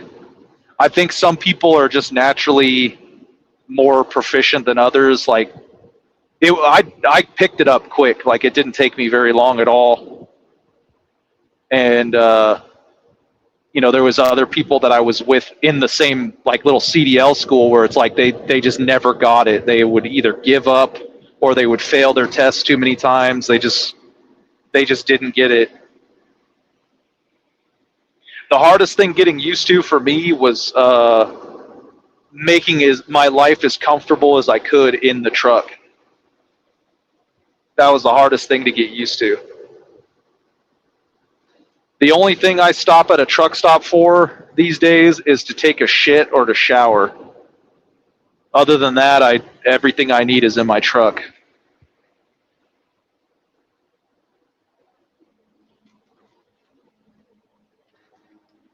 I would consider it a hooded truck. I don't know if I know the Peterbilt and Kenworth guys kind of look down their nose at the Freightliner Classics, like the cheap knockoff. But I would consider it a hooded truck. It fucking turned like a hooded truck. You definitely needed a whole 40 acres to turn that motherfucker. There was a lot. There's some places that I go to in Nogales where in my Cascadia, I can just pull right in there, flip a bitch, and back in. But in the Classic, I would have to back in off the street because if I went in nose first, I wouldn't have the room to turn around.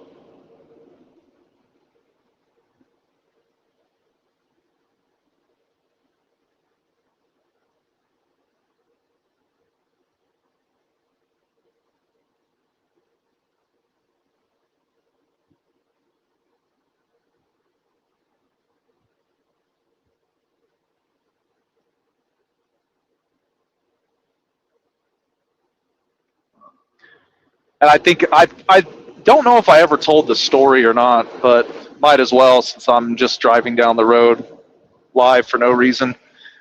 But so I had a load that was going home from Kentucky. No, I don't like team driving. The only time I team drove was with my ex-wife and one of my friends, and we are not friends anymore, and I'm divorced.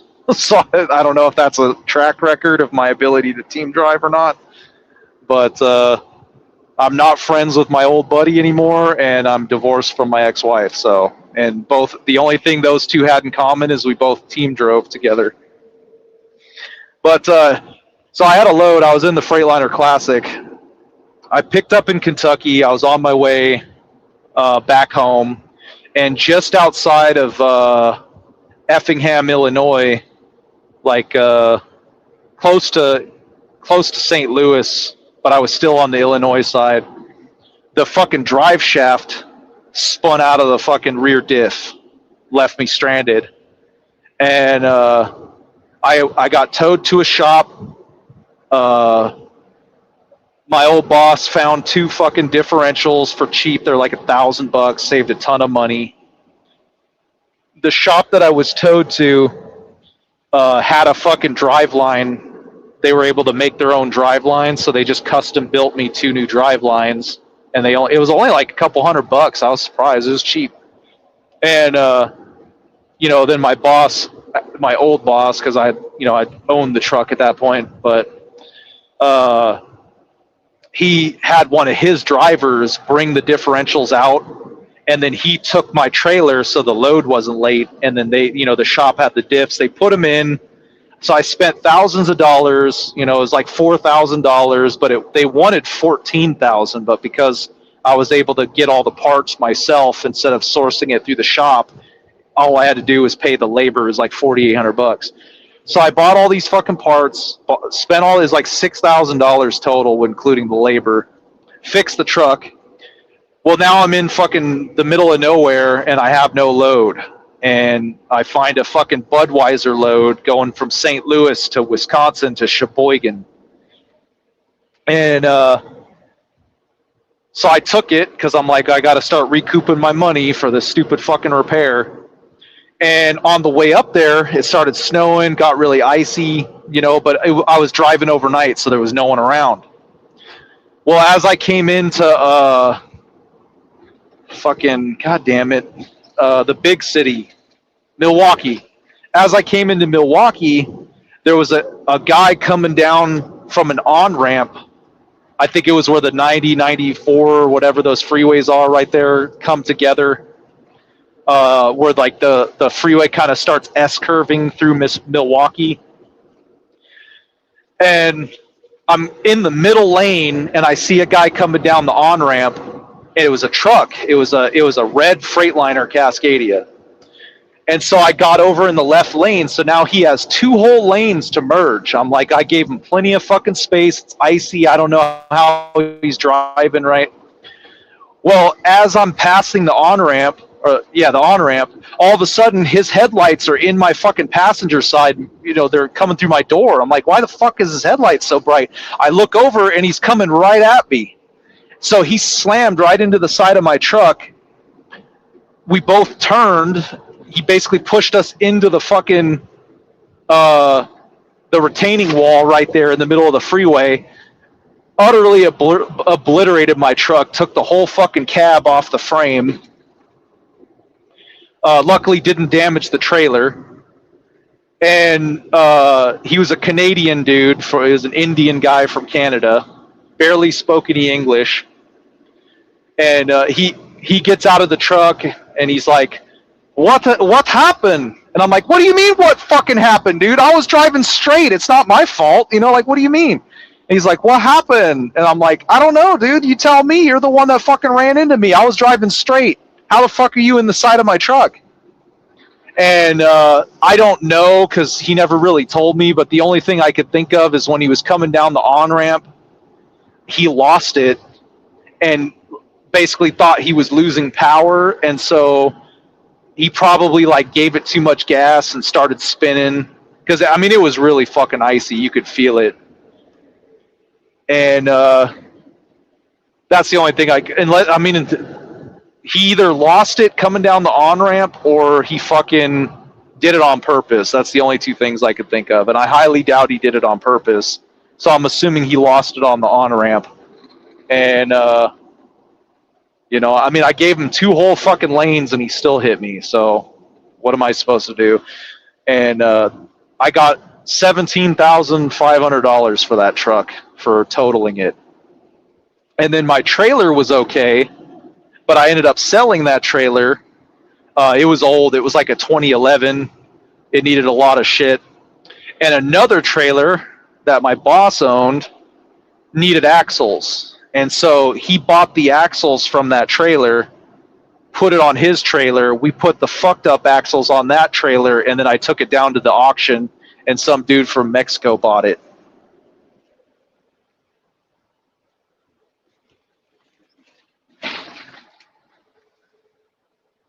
I've never been to Canada ever, not even in a truck. So, and I don't know that I ever would, honestly. I guess if the pay was really good, but I mean, the Canadian drivers are trying to come down here and take our work. So why would I go up there if they're obviously our work is better, So I don't know. I don't think it would be worth it. It would have to be an insanely high amount of pay to go up there because I'm not going to get shit coming out, I bet.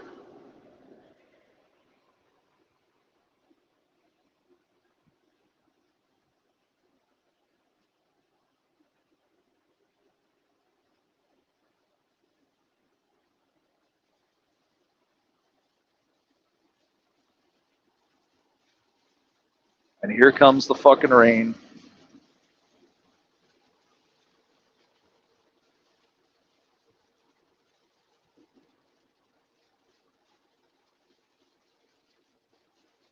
And here comes the fucking rain.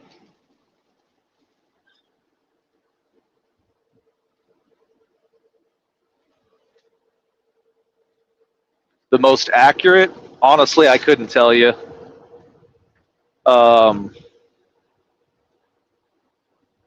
I know I've had good luck with the Rand McNallys. I hate them all, to be honest. They all kind of suck.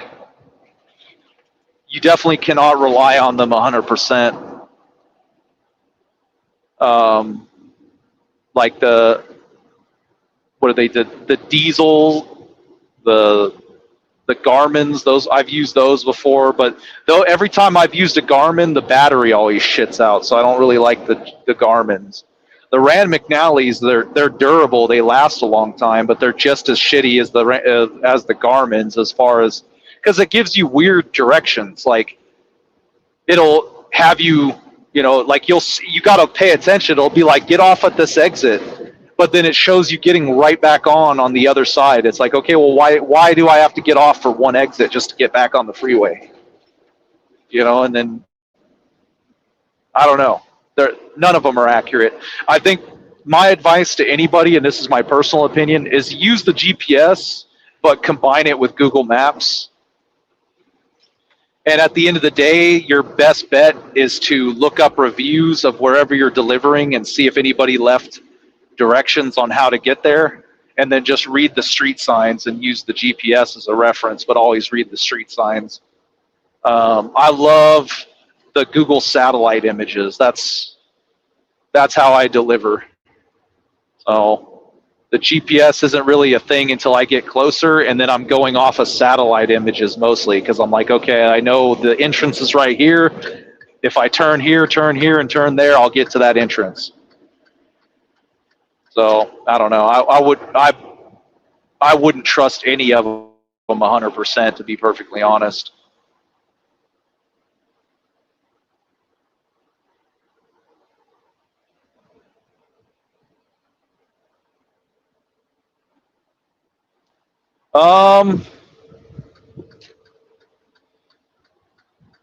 As far as the standard shit goes, like, all the box trailers, it's pretty much the same. Reefer, van, it's all the same. It's all dependent on where you live. For me, van freight out of Arizona is not good, but reefer freight is good. So I do reefer. That's how I get home. That's how I get to work. But they all really pay the same, maybe within a few bucks here and there. It's not that different. Flatbed, kind of the same way, like slight variances in pay. Specialized freight obviously will pay more than anything. So like oversized cars, livestock, anything that requires more effort than just closing the trailer doors and driving is going to pay a little more.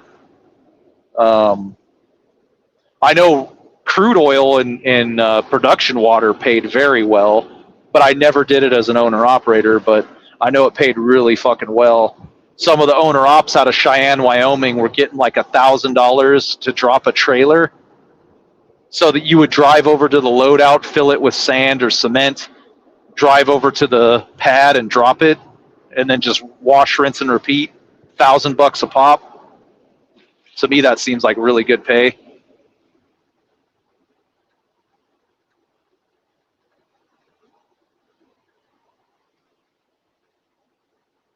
But I've never done cars and I've never done livestock.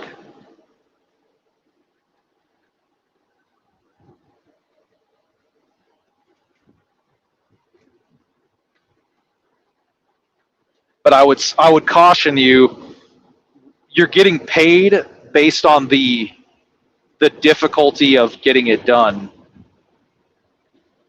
So the more the pay, the more involved the work is probably. So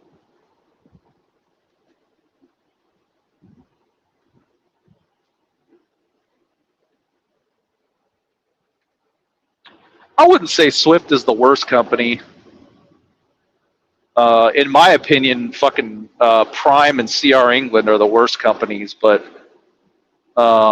Swift is definitely not the worst. But Swift is 100% dependent on where you live too. If you're a Swift driver in Southern California and you're on like Home Depot or Lowe's dedicated, make it $1,800 a week, and you're home every night, you work Monday through Friday, that's probably a good job. But in Phoenix, I know for a fact, because one of my friends went and worked there, those guys are getting like $700 a week to be over the road for Swift. So, you know what I mean? It all depends on where you live.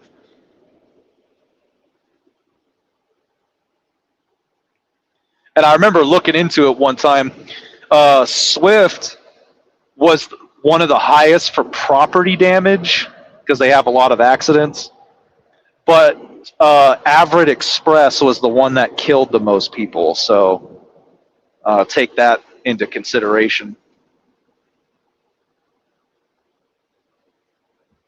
Yeah, what's up, Old Navy? I'm trying out this just talking on the road while I drive shit because I noticed Trip has been doing it a lot, and I'm like, fuck it, why don't I just do it? Yeah, yeah.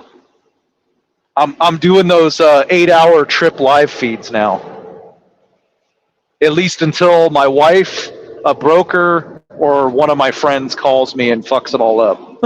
And then it'll stop. Or I lose service with my shitty Obama phone.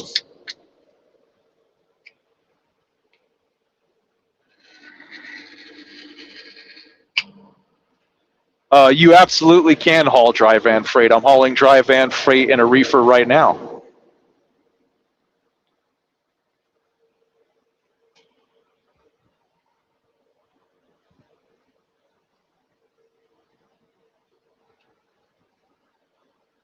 Good deal, Old Navy.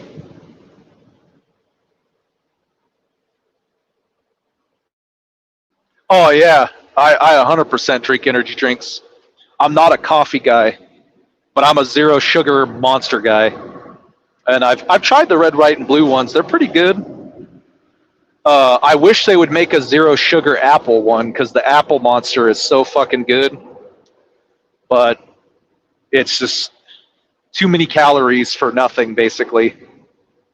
I'm pretty sure that I've overdosed on caffeine so many times that the monsters aren't doing anything anymore. I'm probably just doing it for the taste at this point.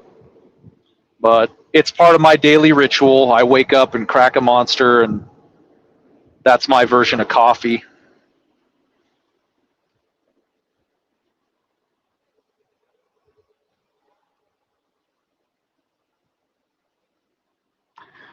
Tanker is 100% dependent on what you're hauling and where you live.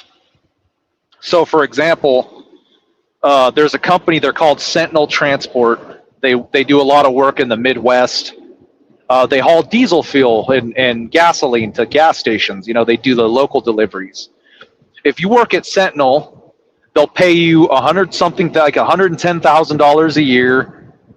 Your benefits as the driver are free. You just have to pay for your family coverage. So if you're a single guy, you get free health insurance, which is nice. But then if you come down to Phoenix, there's a company called Coastal Transport. They do the exact same thing as Sentinel. They deliver fuel and gasoline and everything to local gas stations. They pay like $55,000 a year, and they have like just basic ass, month. They take it out of every check, insurance. Like they pay shitty. I made $55,000 a year delivering soda. Why the fuck would I haul fuel for that? So it really does depend on where you live and what you're doing.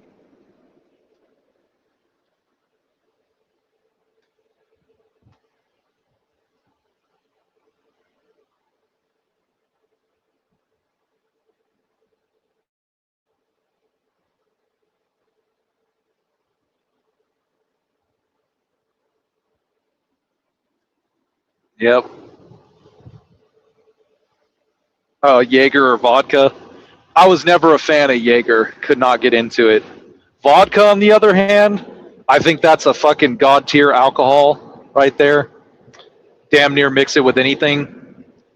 If it's got even the slight citrusy or fruity taste to it, it can be mixed with vodka.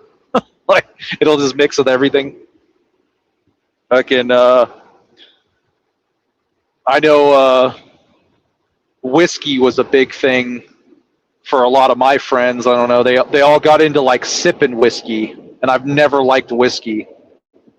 And I do like cigars. Cigars are cool. I like sitting out on the back porch and just looking at the mountains and smoking cigars and shit. Maybe I used to do that when I lived downtown, when I had that bar and that penthouse apartment. I would go out on the fucking the balcony. I'm 8 stories up, looking right at Mount Lemmon, all the way across downtown Tucson. I could just sit out there with the breeze on my face and smoke a cigar. That was fucking cool.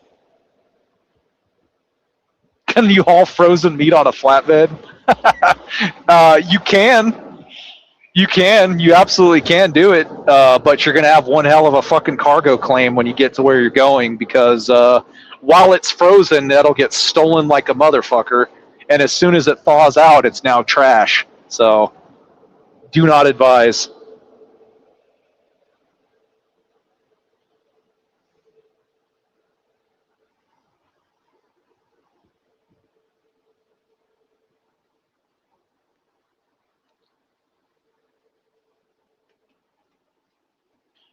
I've seen non-frozen meat hauled in a dump truck, but it was rotten and disgusting, and it was going to the tallow factory.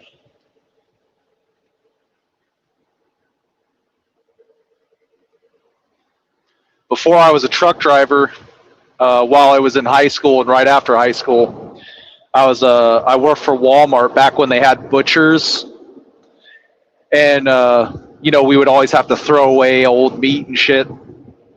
And this old dude would show up every day with a dump truck to take the rotten meat. All right, man. Be safe, Old Navy. Have a good day, man.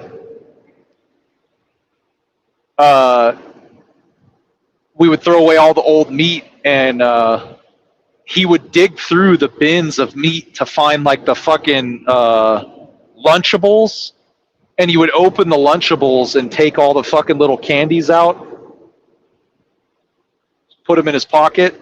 And I'm like, dude, that's a lot of work and disgusting meat to fucking take like $3 in candy. I was like, I'll buy you a bag of candy, man. Like, but he did it. I don't know why.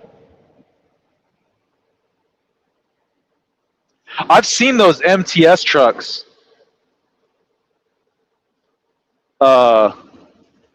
Adam, I've seen them MTS trucks around. I see a lot of them hauling mail, or at least they used to, and they would always have older trucks. They'd have like Coronados and shit, Columbias, Freightliner Columbias. No, I wouldn't drive a Greyhound bus. I don't like cargo that talks. I don't even have my passenger endorsement. I just never got it.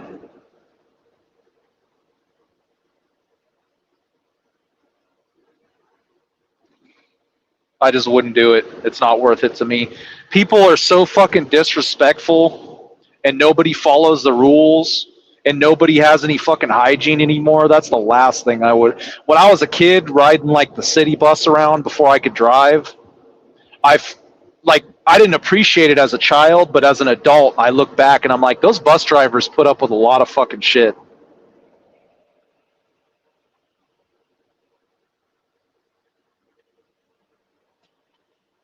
Just think about how entitled and shitty most people are these days. I wouldn't want to have to fucking deal with them. I know me and my wife had kind of talked about opening like a small little neighborhood bar that we could run. But the thing is like we don't know what kind of clientele we would get. And I don't want to deal with shitty people, but if you're a business owner, you're going to have shitty people.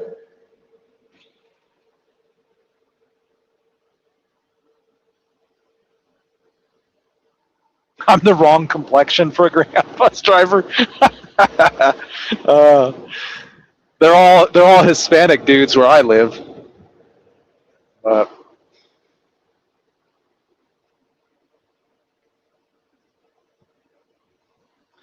so the passenger endorsement is in trucking specifically, and even non-trucking, really. The passenger endorsement just allows you to haul more. I think if there's more than 8 people in a vehicle, you legally have to have a passenger endorsement, whether it's a CDL vehicle or even like a van. Like if you have a big ass cargo van with like 10 people in it, I think legally you have to have a passenger endorsement on at least a Class B, if I remember correctly.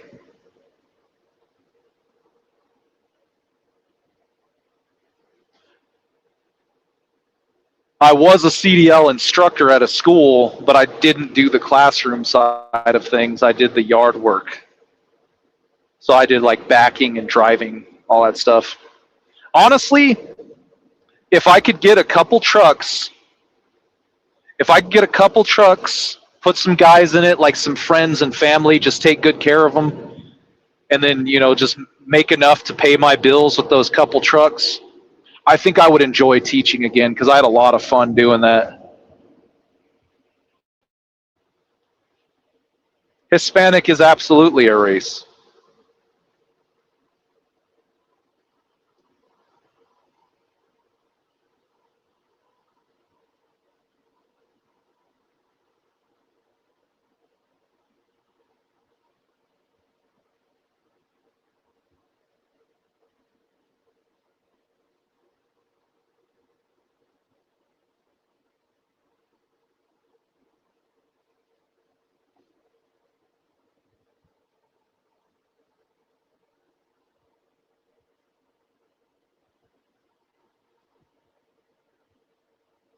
Oh, you did instructing, like teaching oil hauler? I didn't know that.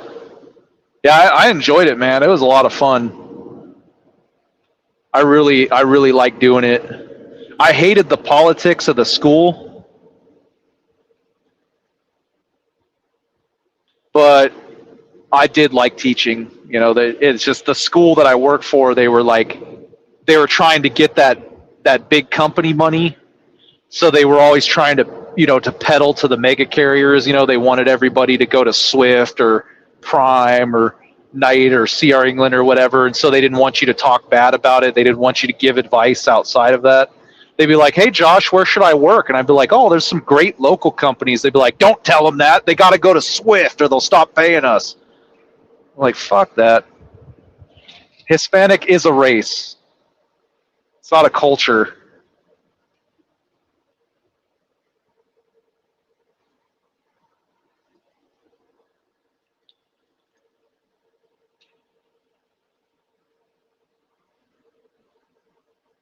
Yeah, the road testing part.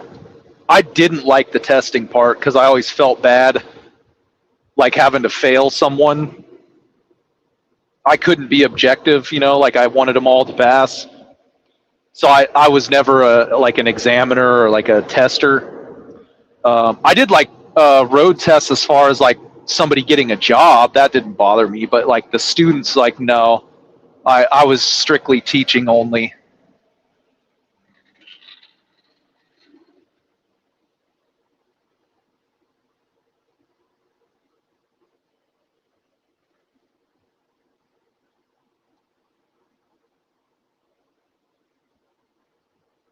You're so lucky that I'm live right now, yo mama, because I would absolutely Google that shit.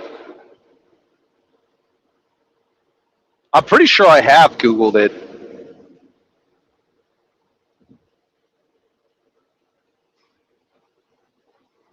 But you can't leave the StreamYard page for too long anymore because it'll fucking it'll kick me out, which is stupid. You used to be able to like back out and keep talking.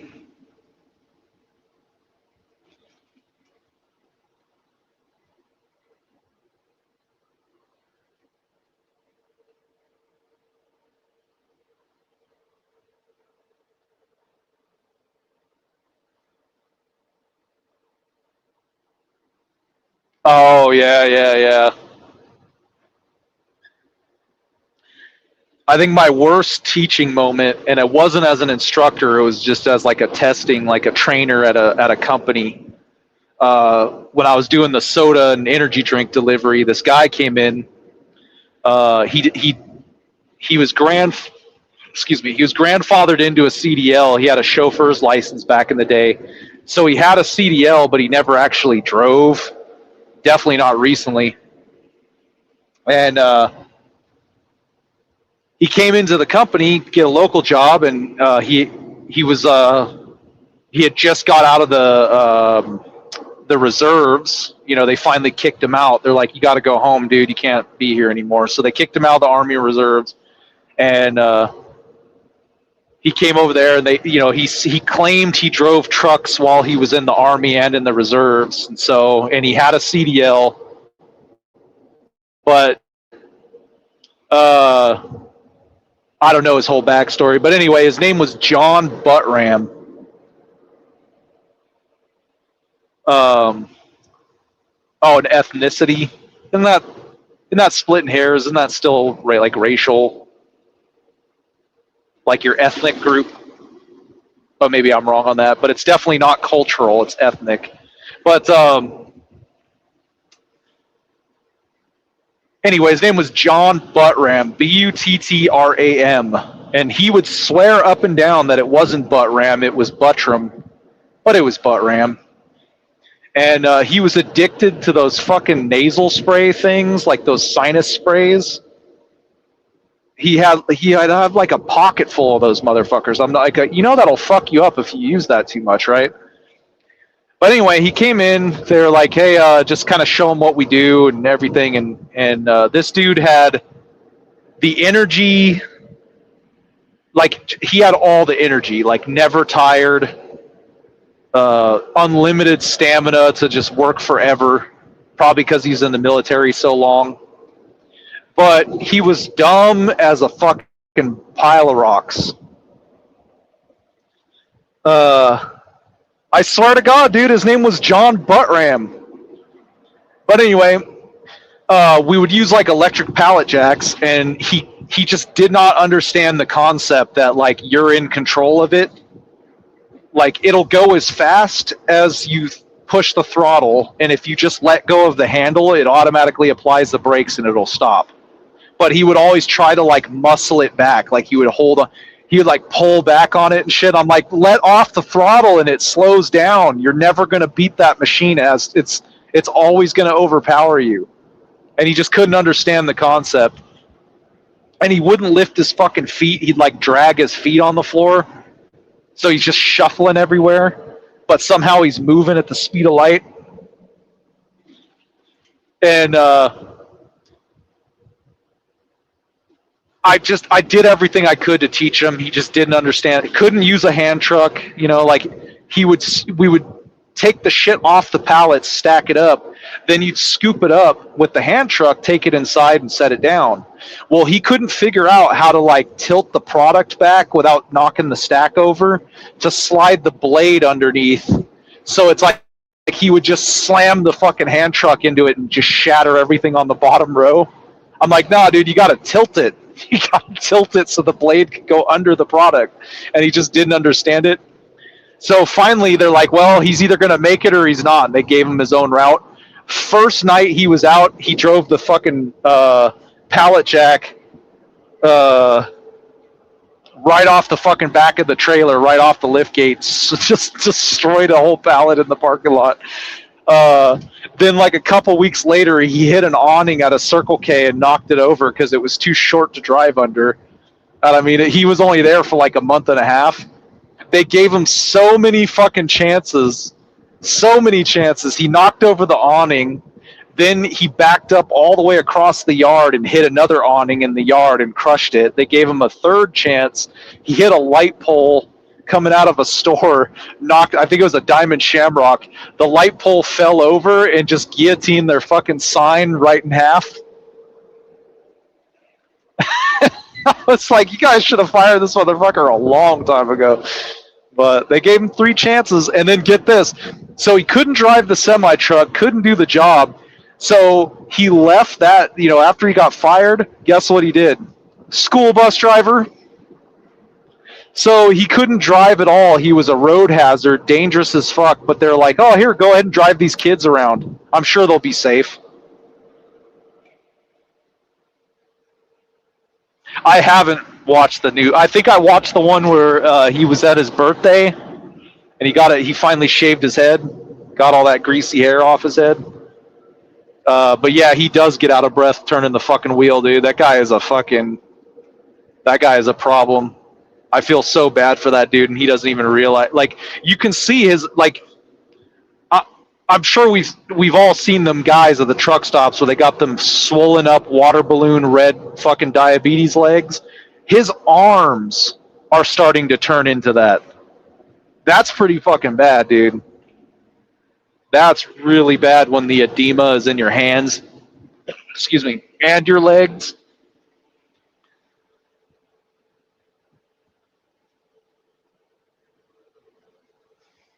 Yeah, oil hauler, dude. I'm so scared of sending my kid to any kind of public school or public transportation. Like, it's scary out here.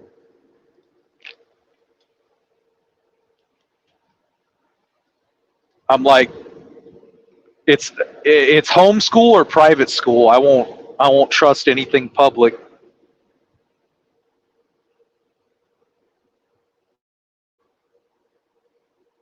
I feel so bad for like the younger kids, like the next generation, like all those Gen Alpha kids. They're like, so it says here you did 12 years of general education, and you have 2 master's degrees. That's correct. Okay, so what do you know? I know all the pronouns, but I'm going to need you to train me on my job that I spent 7 years in college for. What? Like, what the fuck?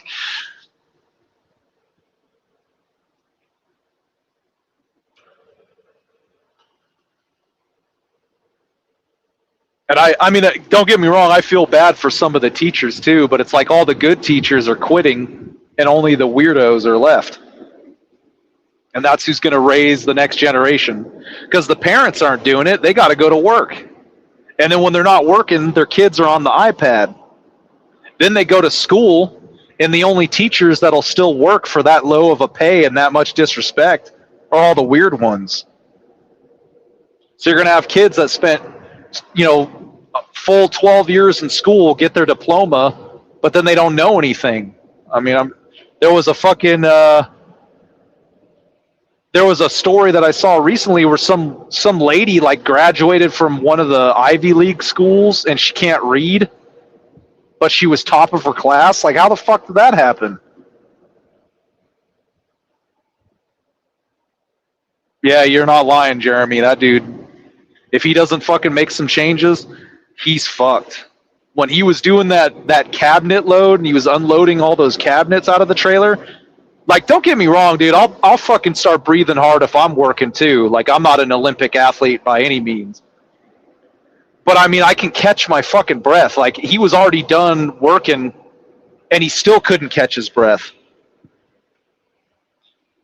He's sitting in the truck for an hour after he worked and he's like, I was like, Jesus, dude, you don't think that's a problem? You're not at least a little bit concerned? I mean, maybe he's a nice guy. Don't get me wrong. I'm not saying he's a bad person, but he really needs to fucking make a change. He really needs to take care of himself, man.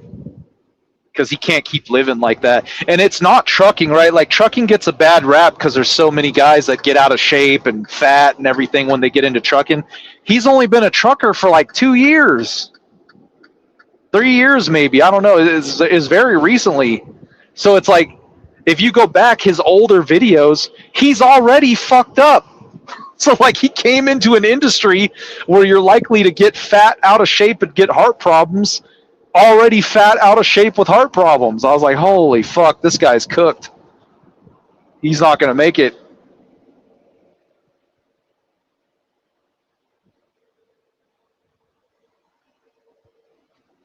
It definitely is. Yeah, the least amount of work you'll ever do is probably van freight.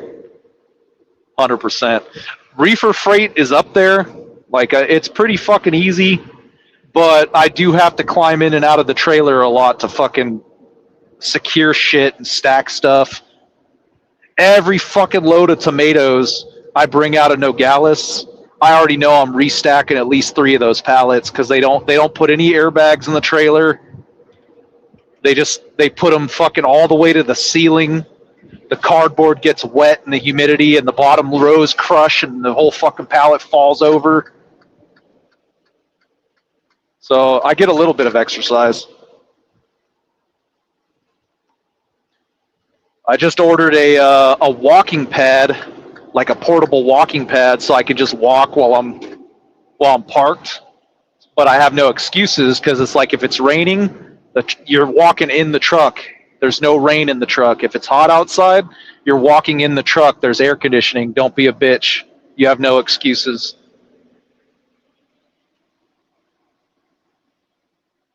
Oh,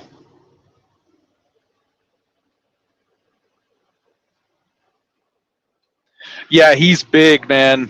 He's really fucking big. He's got to be over 5 easily for him to look like that. I don't know how tall he is, but based on where he's sitting in the seat, because I'm 6'1" too.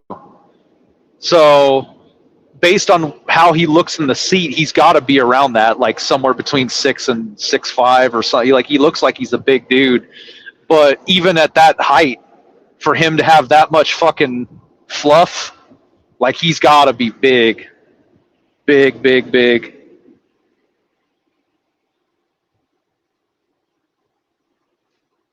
Definitely over 500.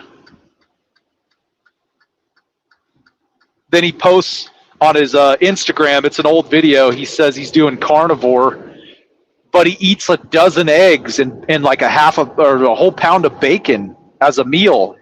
Is like almost 2,000 calories for one meal. I was like, holy fuck.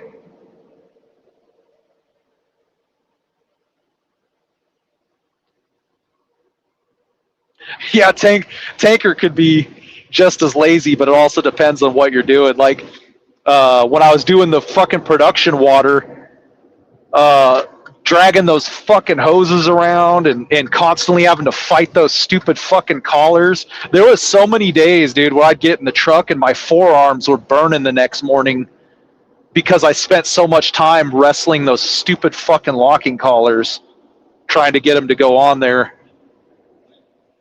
But and then doing the sand and the cement, that was another one too. Every time you get a fucking clog, now you got to wrestle a fucking hose full of sand. That was always fun. Nice little rope workout.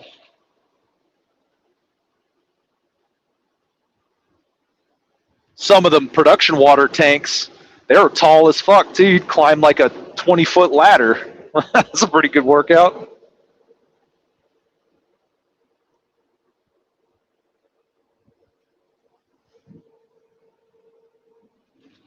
Oh, a 10-footer.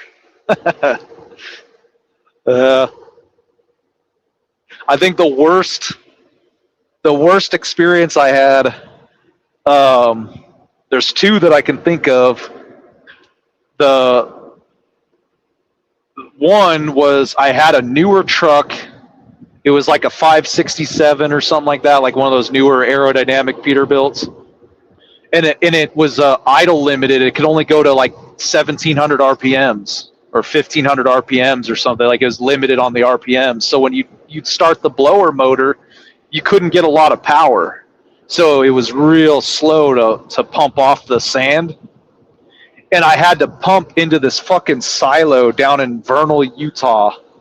I was there for like 6 hours, just standing out there, that constant drone for 6 fucking hours, trying to pump that shit up into that silo because I couldn't up the RPMs enough. But then the other worst experience was I loaded the wrong sand, and it was, I don't know, it was partially my fault, but also not my fault, because they gave me a PO number, and the PO number had, like, it'll have the sand coarseness hidden in it. So they give me this PO number, and it was like 2040 was in there somewhere, but it said, they gave me the PO number and said, 2040 white. So that's the sand I asked for. And when I gave the guy the PO number, he goes, "Are you sure?" And I said, "That's what they're telling me." And I asked the dispatch. I was like, "Hey, you said 2040 white, right? Or 4070 white, or whatever." Well, I think it was 4070. And they said, "Yep." I said, "Okay, just checking." And then they loaded it. And then I told them what I had, and they go, "Oh no, it's supposed to be 2040 yellow." I'm like, "Motherfucker!" And so they didn't have a pit to dump it.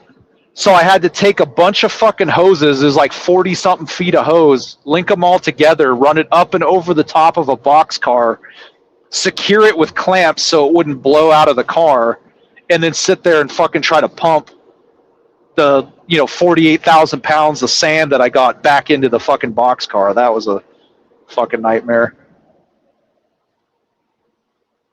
But yeah, guys, I'm making fun of Country just because he's so overweight, but I don't think he's a bad guy. I think he's like a decent human being for the most part. Like, I haven't watched a lot of him, but he definitely needs to take better care of himself. He definitely needs to be less lazy. I mean, how long would it take you guys to notice that you were missing an entire bolt from a shock? Like, just realistically, like, you don't even have to be a mechanic to notice that your truck is riding like shit. I don't know. Maybe I'm being too mean. I don't know. That's what I'm saying. Well, I would have dumped that shit in the desert. I don't care, but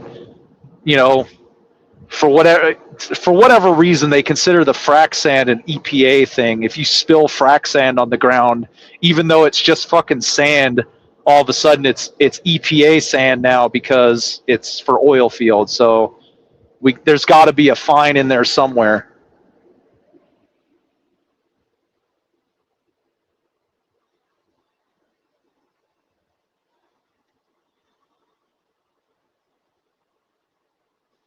This Hurricane Express guy is really trying to get his fucking fuel mileage. He's doing 64 miles an hour. He must be light because he passed me on this hill back here, but now he's in front of me doing 64 fucking miles an hour.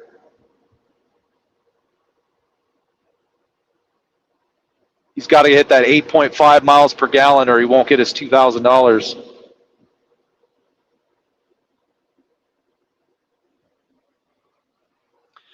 Yeah, I mean, especially the colored shit, I would imagine, all that fucking special shit. The most interesting, I I think I still have a bag of it, like a sample bag of it somewhere. It was ceramic beads, these little purple ceramic beads. They used a lot of that. They used a lot of that out around like Rock Springs area, Wamsutter, Wyoming, all out there. It was pretty crazy. They told me to go load, and it was this place called Carbo Ceramics, and I was like, "What am I picking up? Glass? Like, what the fuck am I picking up?" And they're like, "No, it's frac sand." And I was like, "Okay." So I went out there and got loaded. They gave me a sample bag, so I opened it up to see what was in there, and it was all these little purple beads. They were like slightly larger than like birdshot. Like they're just these little ceramic beads. So never saw that before then, and never saw it again after. That was the only place I ever used it, was out there by Rock Springs, or Wamsutter, I should say. I loaded in Rock Springs, but we were fracking out in Wamsutter.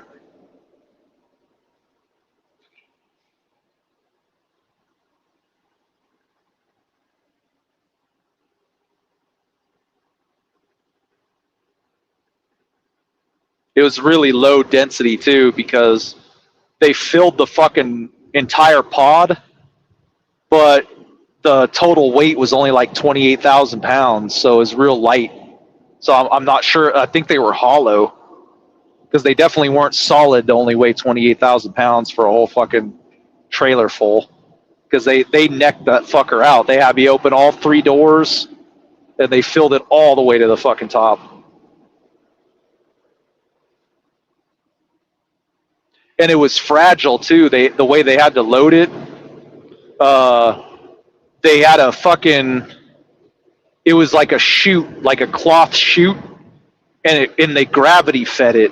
They didn't have any machinery, so a guy would stand at the top of the chute, and he would time it. That's how he knew how many tons he put in. He would time it on his watch. I hadn't seen that before either.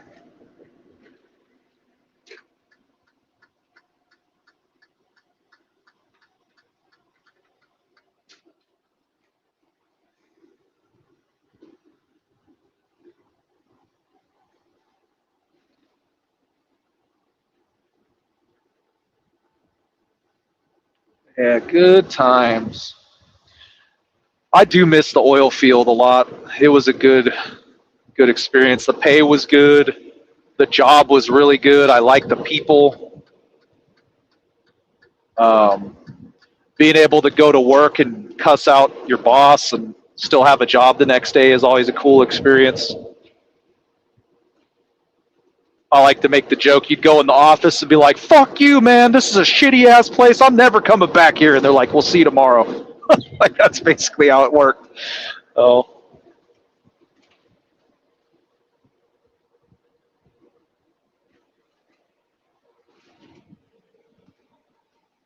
yep, definitely miss it sometimes.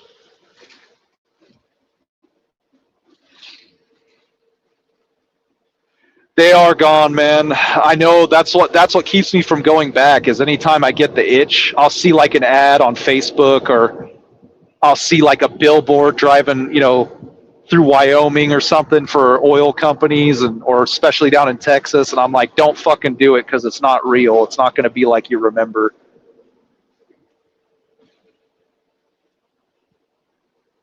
So, and everything's consolidated now. They're all mega companies. There's no small oil companies anymore. Uh, the company I work for, Transpro Bergener, they bought fucking G and Z. I think they bought a bunch of shit of G and Z's. They bought. There's a couple other companies, so they're like this giant conglomerate now. I think Brady is gone. Like, Brady's only in fucking Texas now. They were like a big contender.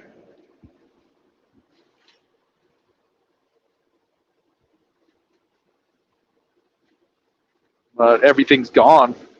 And all those oil field companies, they work like mega carriers now. They have like safety departments and shit. and not the typical safety department where they're like, hey man, you got to wear your respirator or we'll get kicked off the well. Like not that kind of safety department. It's the, hey, we noticed you were following too closely and your truck's dashboard was beeping. Like now they're like that. And I'm like, I don't want to work like that.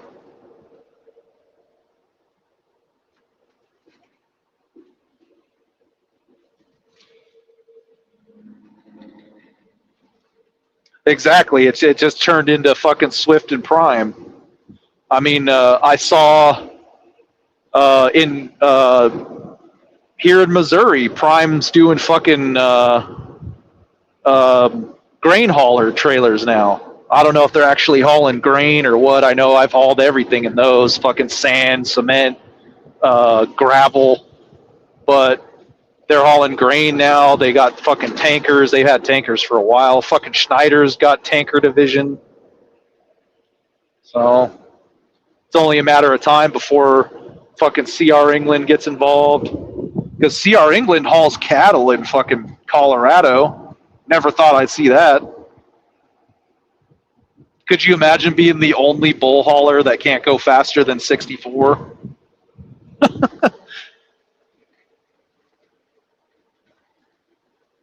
Your fucking CR England bull hauler truck.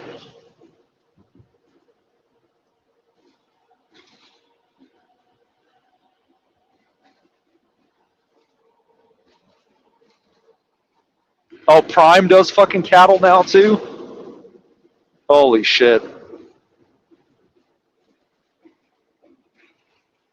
That's fucking nuts. I know JBS is all over fucking Phoenix. Anytime you get down there on like 75th Avenue, anywhere in there, over by the big Swift terminal, it's just JBS cattle trucks.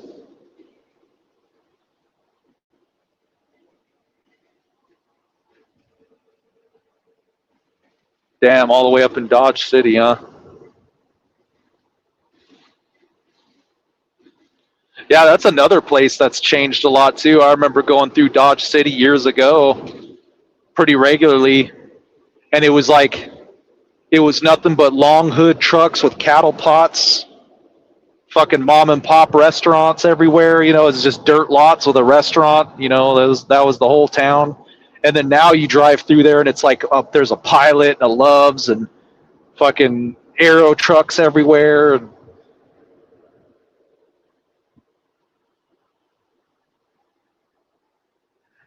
It's definitely different.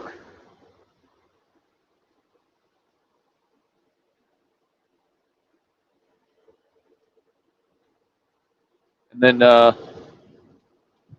even the shit that that's kind of like trucking history in a way, like the Triple T's finally gone there in Tucson, the Tucson truck terminal. I mean, it's been on its way out for a long time, but the little grocery store, Mrs. T's, they sold that to Coastal Transport. So now they park a bunch of tanker trucks there, and the store is an office. The truck wash is a fucking bus depot for Border Patrol. That's where all the illegals are shipped out of. And then fucking that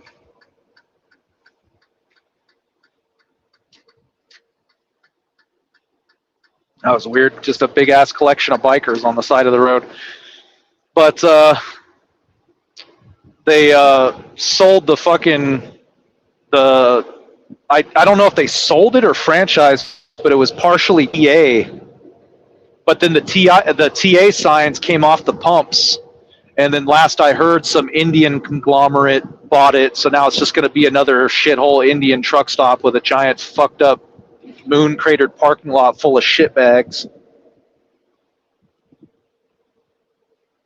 Literal shit bags, not the people, like actual bags of shit everywhere.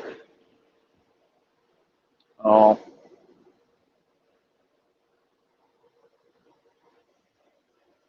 Sad. Sad, sad, sad. But I noticed it a lot, man. Like the truckers are more and more of a problem now. And I never used to feel that way. That's what bothers me. You know, like uh, there's so many places you pull into. None of them will fucking pull up from the fuel pumps. They just don't do it. Um, every truck stop is just fucking trashed. You'll go in somewhere and like common sense, you know, is like, okay, well, there's an entrance and then there's a bunch of parking over here and a bunch of docks over here. So I should probably get out of the entrance, park in one of those spots, and then walk in the receiving office. Nope, we'll all stack up 5 deep in the entrance with our hazards on and wander around like dickheads because we can't read any of the signs that are in English. And it's fucking everywhere. I was picking up a couple months ago. I did a Red Bull load to Chicago, and I was picking up there.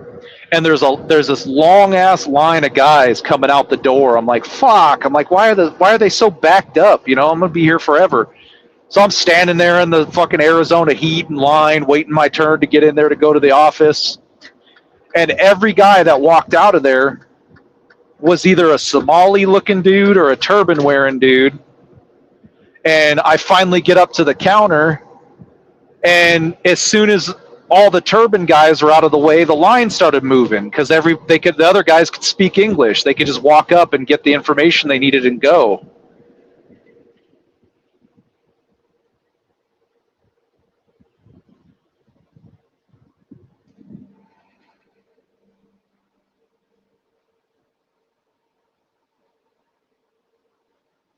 Yeah, the common sense. It just people don't make intelligent decisions. I mean, we're used to it with car drivers, but now the truck drivers are doing it, and I see it all the time. I'll see these guys like struggling to make a left-hand turn when it's like, you know, this city's a grid, right? Like if you make a right-hand turn, you can make another right-hand turn and then another right-hand turn. You'll be right where you're trying to go without trying to make a left-hand turn across 5 p.m. traffic. Oh, you're just going to sit there for 2 hours until someone lets you go? Okay, I guess fuck the rest of us.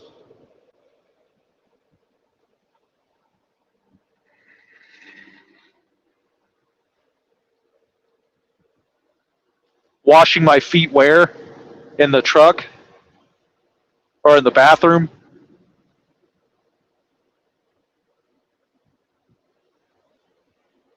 Oh, in the sink. No, no. See, I'm I'm respectable when I go to Petro to wash my feet. I don't do it in the sink. I take the squeegee out of the mop water outside, and I just stand in that with my pant legs rolled up because I have consideration for my fellow drivers. You know,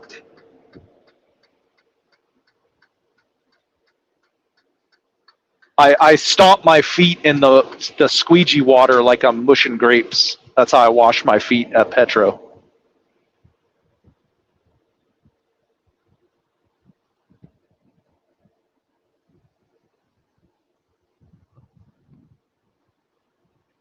I will say I've been seeing a little bit less of that, like the fucking foot washing shit. I've been seeing a little bit less of it. Like they still do it, but they're not quite as like open about it anymore. They're probably like training them, like, "Hey guys, they don't fucking like us, so you should probably stop being disrespectful." I still find empty water bottles in every stall I go in because they're going to keep washing their ass in the stall, but at least they kind of fucking yeah, just wash them in the toilet. I don't understand why they don't. They wash their ass in the toilet.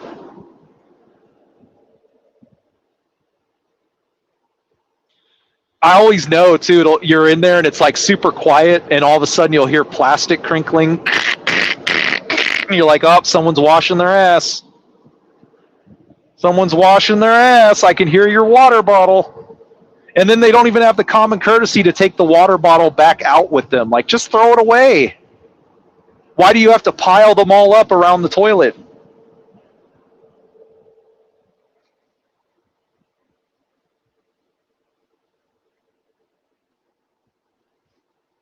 Yeah, I wasn't kidding. I don't know if I'll do this often, but I was like, fuck it, I might as well. Hear the boredom.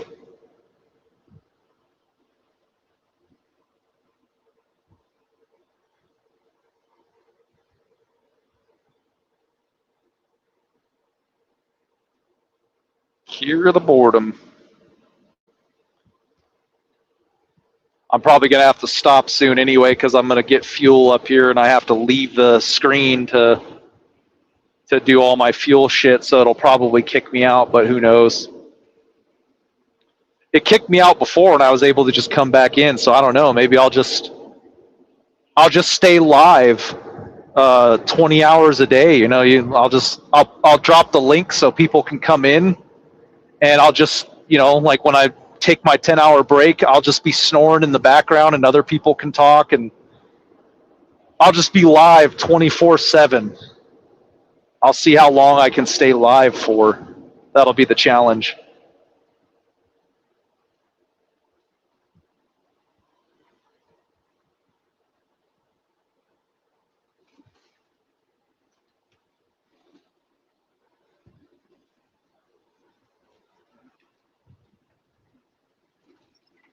There was some guys I was going to start fucking with.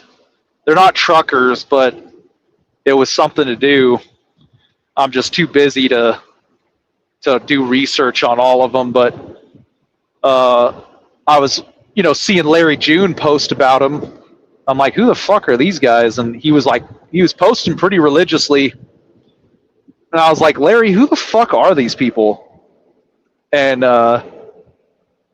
yeah, Trip Jr.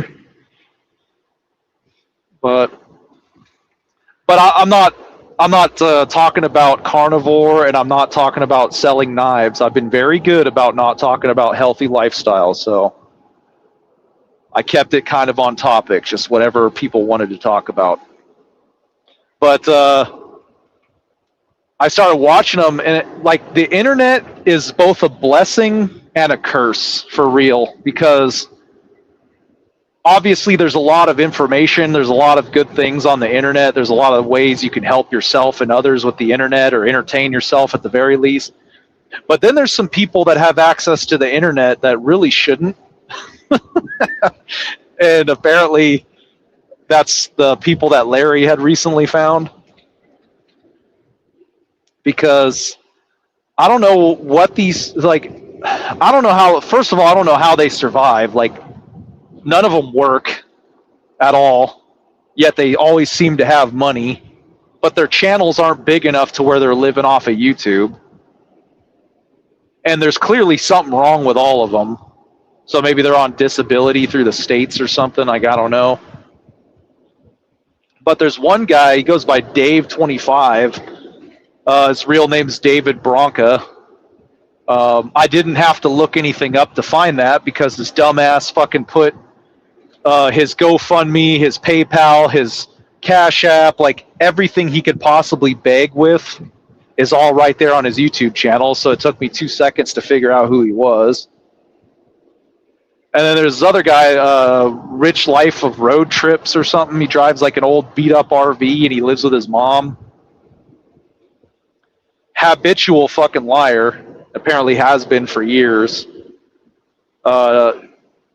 I watched one live feed, and during the live feed, this motherfucker talking about how much money he has, how he gets so much pussy, all this stuff like that, just arrogant as fuck. Then he holds up something, takes a bite out of it, and I was like, what the fuck was that? So I went back and watched it. He's got a fucking burger patty on 2 slices of Wonder Bread with no condiments, no cheese. Just fucking just raw as a motherfucker. I mean, it was a cooked patty, but like he never went anywhere to like get the burger. Like he never got up from the live feed. So you got to imagine that burger was cold as fuck. So he probably cooked it like days before and just grabbed it cold out of wherever he had it stored. Slapped it between 2 pieces of bread. Didn't even put any cheese on it. I was like, God damn, dude. He's like, yeah, I'm not having any trouble getting any pussy. Hold on a minute while I eat this cold hamburger patty. God damn it, man. And it's just, they're just on the internet with no shame at all. Fucking nuts.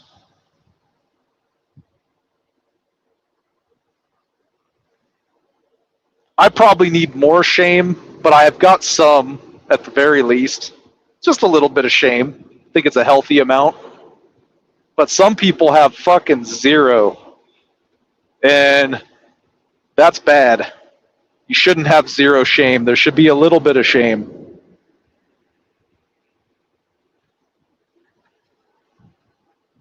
The slightest amount of shame.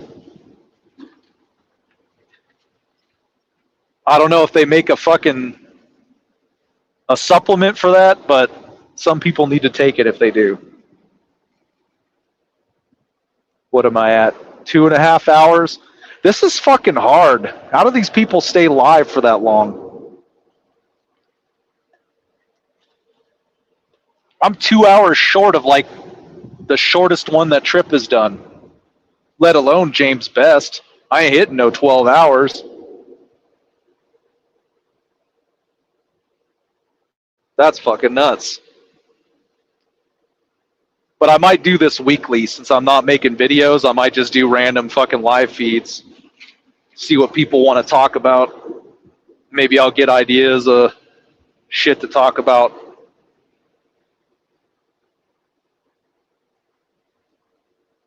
In about 30 miles, I'm going to stop and get fuel. So that's probably when I'll end it. So I'll make it, it'll be about 3 hours. That's a good start. You know, you don't want to you don't want to do too much going in, right? You got to titrate up.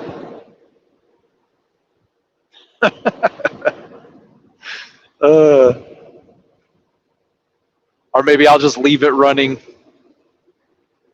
I thought I put the link in here for people, but I don't know if it's working.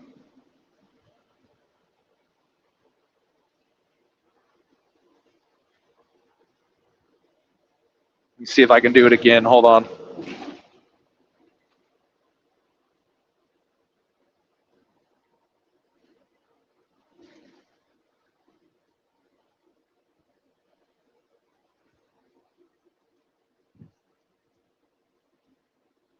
There's the link.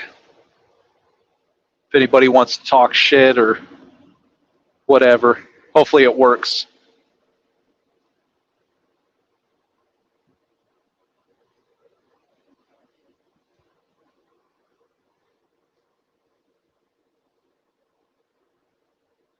I'll have to pull a SoCal and I'll have to do a 1 and 2 in the chat.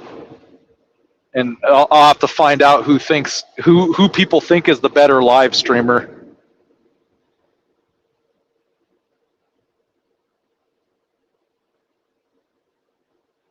Do you prefer Trip, or do you prefer me?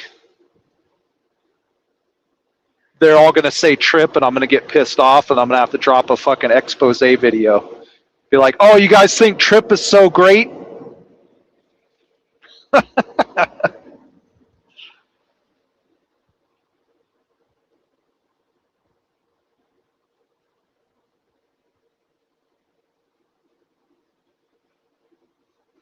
Of a bitch.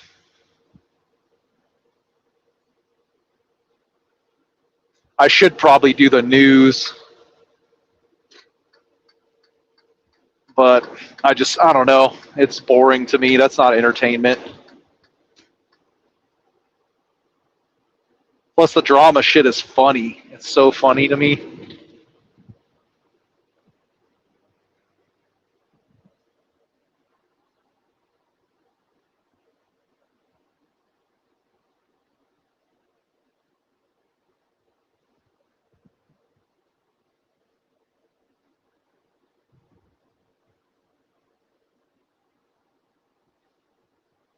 So I think I got my plan now.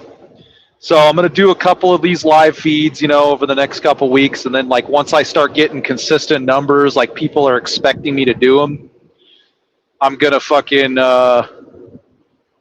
talk about how my garage burned down and I need everybody to do a GoFundMe.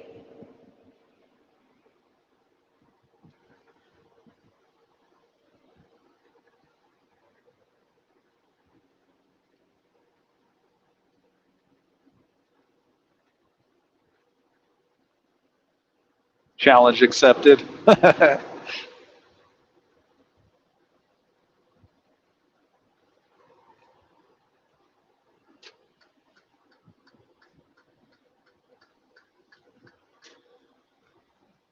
When that Yo Mama guy was in here, that was pretty cool. He asked a bunch of questions, kept the shit going.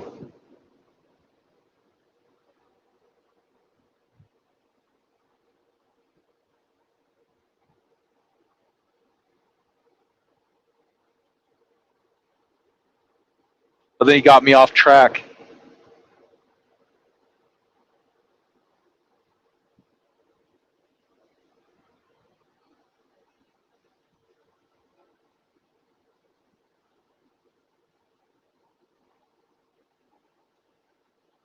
That's also a strategy to fish for information too. They'll be like, "Oh, do you normally drive in Texas? Also, what's your social security number?"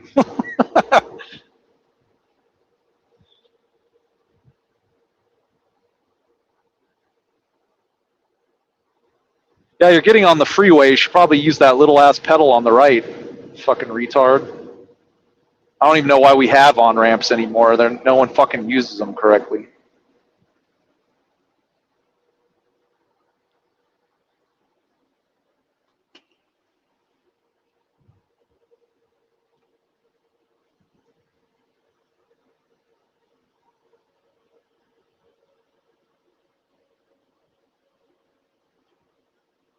Because everybody's watching, but they don't have anything to say. Maybe they're all driving. I don't know. It says there's 10 people in here.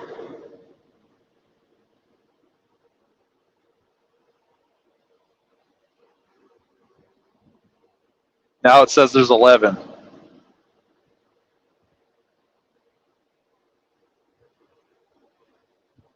I guess I have to find a topic that people are willing to engage with. That's the problem. It's my fault.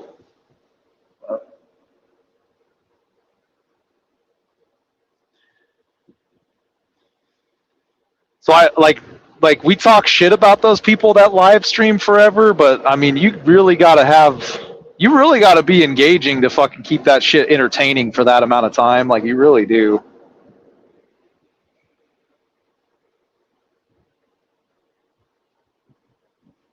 Tommy could never. Maybe when I stop up here to get fuel, I'll buy some sardines and a kettlebell. I'll do some swings in the parking lot, and then I'll get in the truck and uh, talk about how we need to have better health while I eat fucking sodium packed dried fish.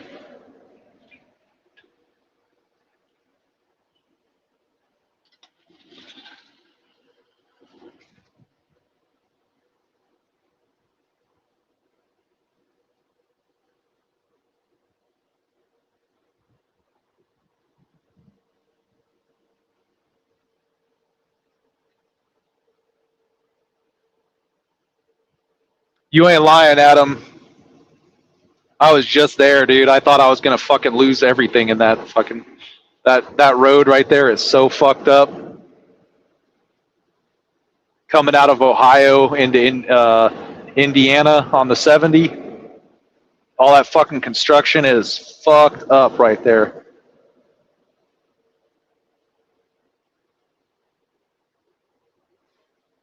And that's another thing that bothers me. Like there's signs everywhere that say all trucks use left lane, but then you're the only dickhead in the left lane.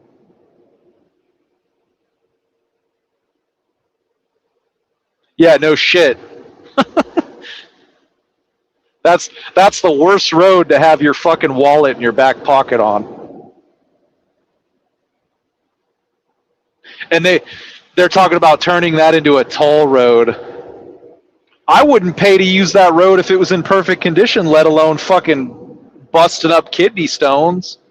Jesus fucking Christ, that road is so bad.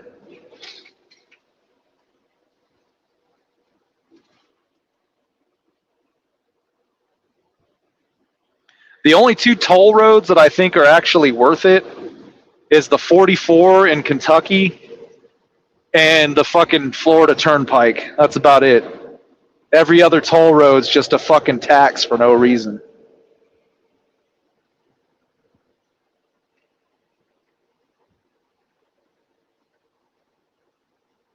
I gotta pay a premium to drive across the north end of fucking Ohio and Indiana. Go fuck yourself.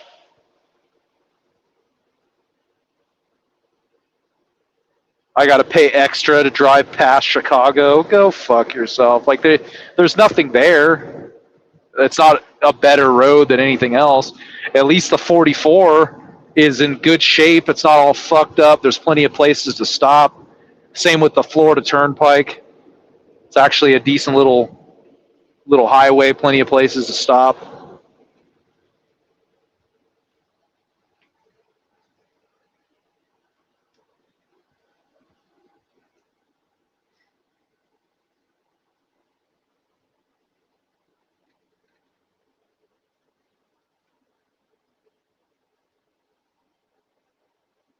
Oh yeah, that's what. Yep. So all over right there. The South 57 in Illinois, the 70 in Indiana, all around right there. They're all left lane trucks, but none of the fuckers are ever in the left lane. So you'll be in the left lane with a line of cars behind you, all pissed off, so that you look like the retard because none of them are reading the signs.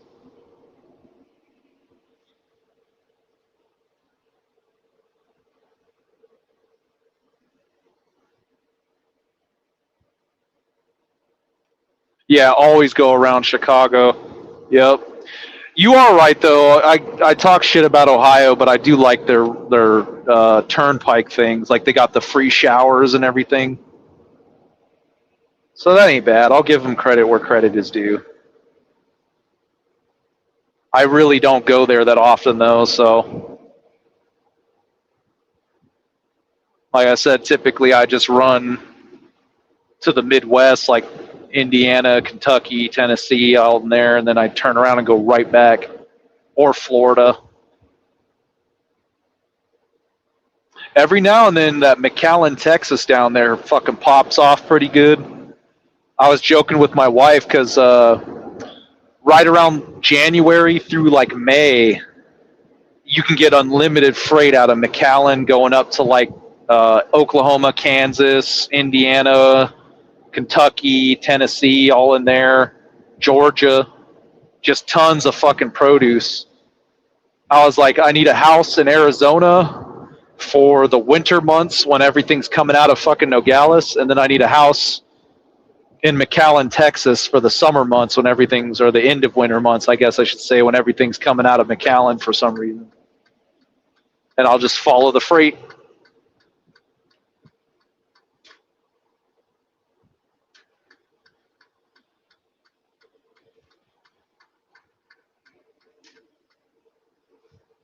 I found this really badass customer.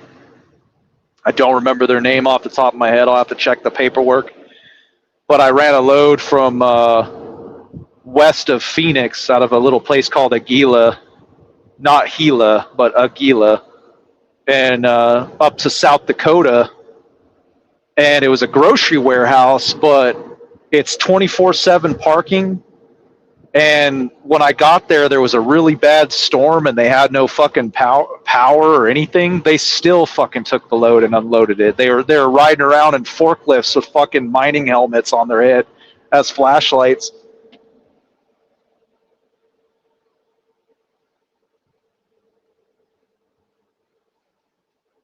There you go, overtime. Fuck them tolls. And those tolls are so bad, even the scammers try to get money out of those fucking tolls. I remember I got a text message, and it was like, you have unpaid tolls, and I was like, go fuck yourself. And I checked it, and sure enough, it takes you to the actual landing page for the turnpike in Illinois, but none of the buttons work. All you can do is pay, and I'm like, that's pretty fucking ingenious. Like it looks so real. And I just kind of ignored it. And then like a couple weeks later, my wife got the text and was like all pissed off, like, what the fuck? And I was like, don't pay it. Like, it's not real. Tell everybody it's not real. Like, make sure, like, don't fucking respond to that shit. It was a really good, it looks so real though.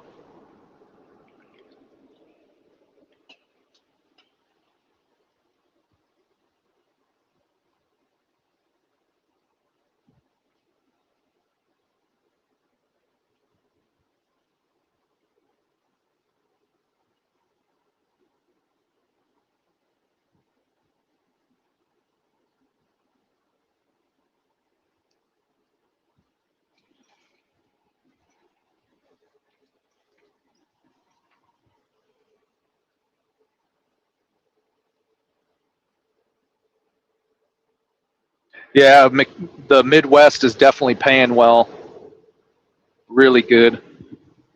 I was getting $4 and more a mile out of fucking Tyson, of all places. Like Tyson never pays.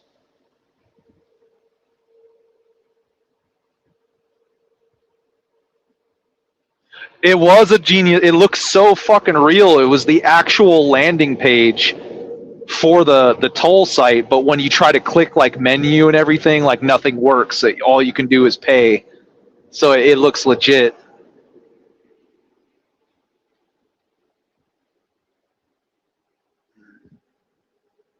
Oh, I'd imagine, yeah, the because of the 44, the 44, the 412. There's a bunch of toll roads in Oklahoma.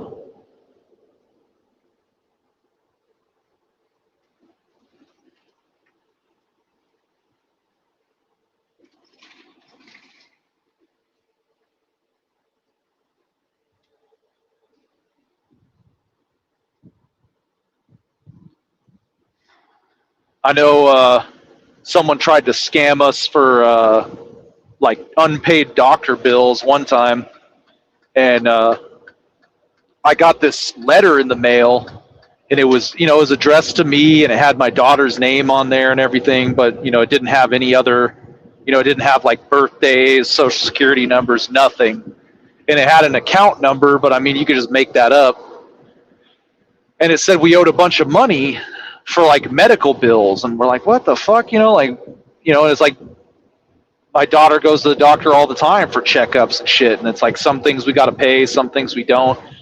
So we're kind of like, what the fuck is this? And like the hospital that was on there is a doctor's office in, like the hospital we go to, but we're like, we've never been there. Like, did we go there? Like, maybe there's like some kind of overlap or something.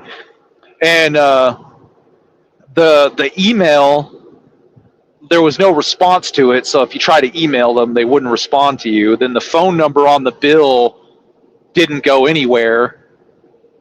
And I called the hospital and looked it up there, and they're like, yeah, we don't know what that is. And then I called that actual doctor's office, but I didn't use the number on the bill. I called the one that was on Google Maps, and they're like, yeah, we've never seen you. So I'm like, damn, that's pretty legit, because that doctor's office is actually in the city, in the hospital that we take my daughter to. So I was like, that was pretty fucking good.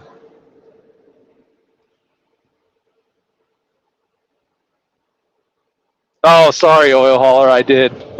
My bad, dude.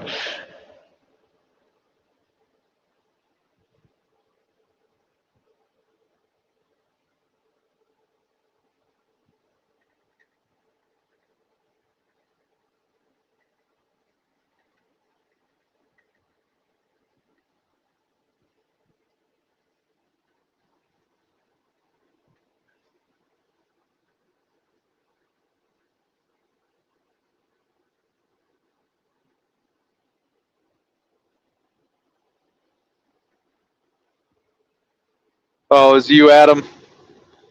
Well, you didn't do a very good job because I haven't paid you yet.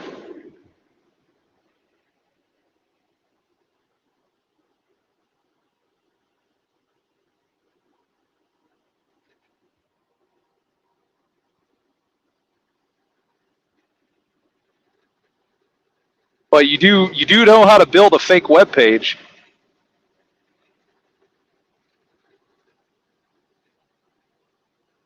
Holy shit, there's a rolled over car right here. What the fuck?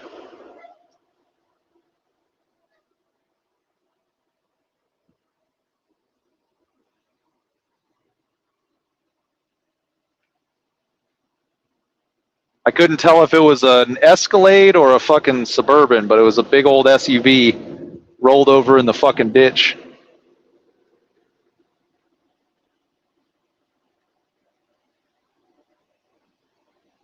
I am a cheap ass. That's the only way to make money. Is you got to be a cheap ass.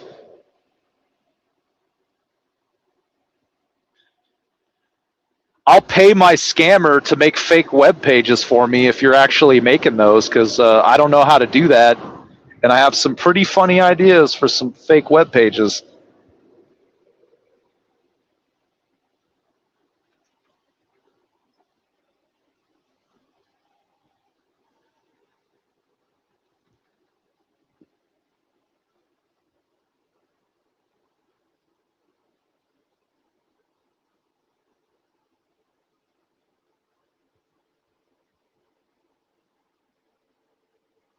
Yeah, the scammers need love too.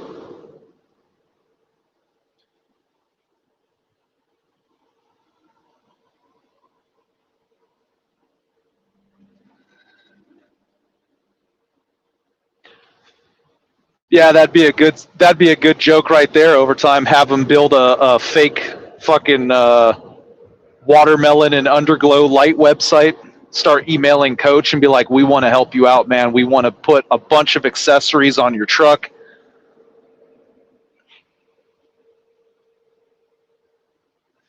Yeah, they did. They clone like the home page, but none of the fucking buttons. Like they don't go that deep. So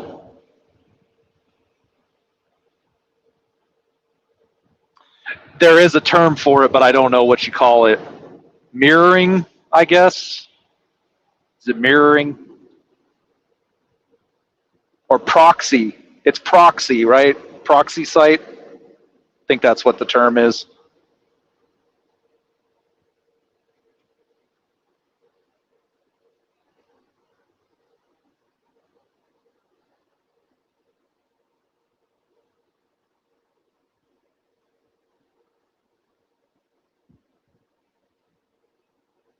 Yeah, running a proxy.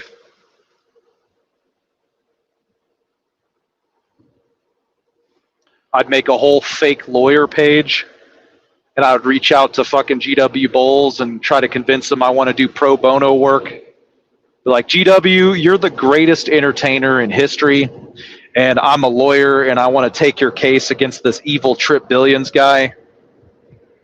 And just so you know it's real, here's my actual web page. There's an AI, it's called Emergent AI. I think obviously you got to pay for it, but you can literally go to that site and tell it what you want it to make and then just pay for it and it'll generate the website for you. So it's definitely easy with AI. You think so, Atlanta? I mean, if he's working his ass off, I can respect that he's working his ass off. I think he's doing it for the wrong reasons. You know, if you want to work your ass off to build something for yourself or your family, like that's fine. You know, we got to do what we got to do out here. But he's working his ass off to prove something to a bunch of people that won't care either way. Oh yeah, it'd be you could retire on that rune. Fucking that motherfucker goes through trucks so much you'd be selling them lights every other week.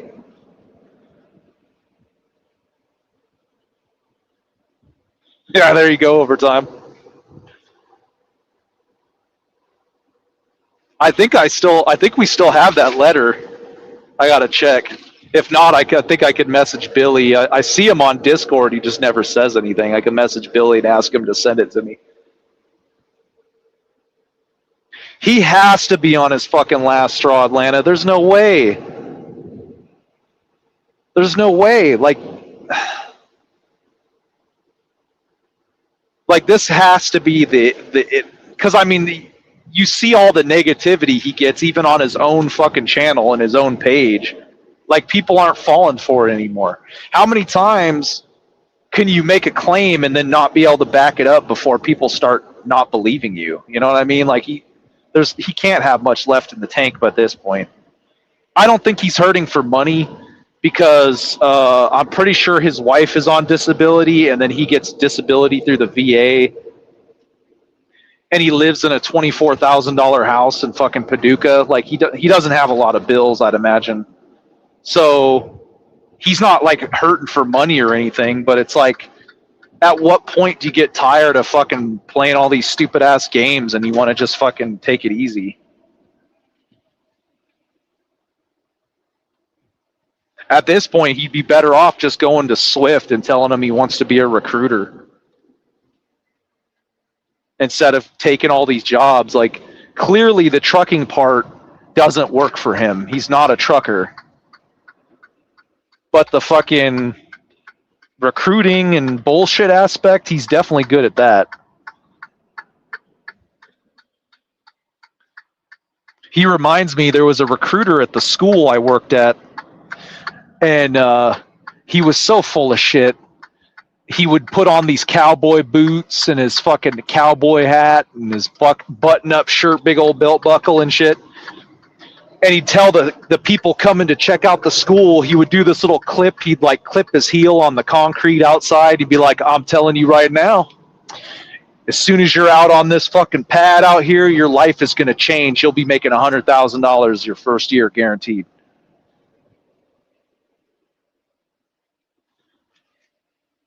Yeah, he would, Rune. He'd be a killer salesman.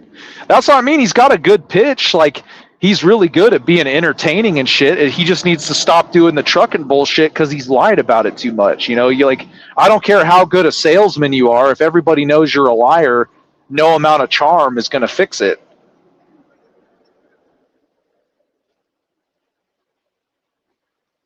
No, we haven't found it yet.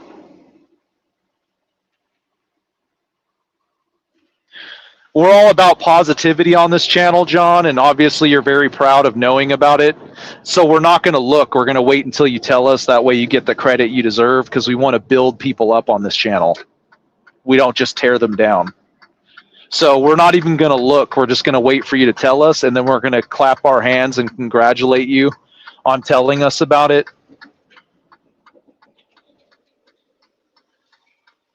I think that's the route we're going to go.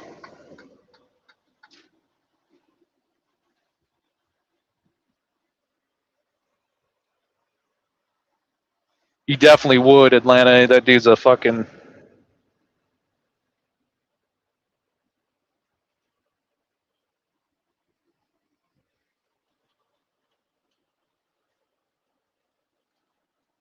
It would be a big help to you because then we would all tell you how great you are and you would feel good.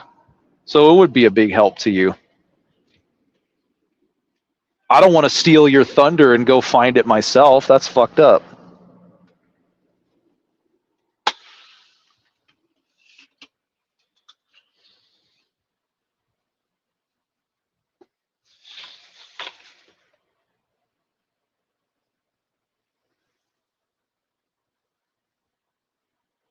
Positivity in YouTube trucking. Rune, the funny thing is that sounds like the name of a fucking channel that Tommy would make, dude. Like no joke at all. I guarantee you if you look that up, there's a very good chance that randomly you would find Tommy's channel. Like no shit. Okay, John, make sure you do what did Tommy say? 150 swings? Don't do any other movements. Don't work out your back, your chest, your arms, nothing. Just do dumbbell swings. All right, well, I'm going to try to get fuel. Hopefully it doesn't kick me out. We'll see what happens.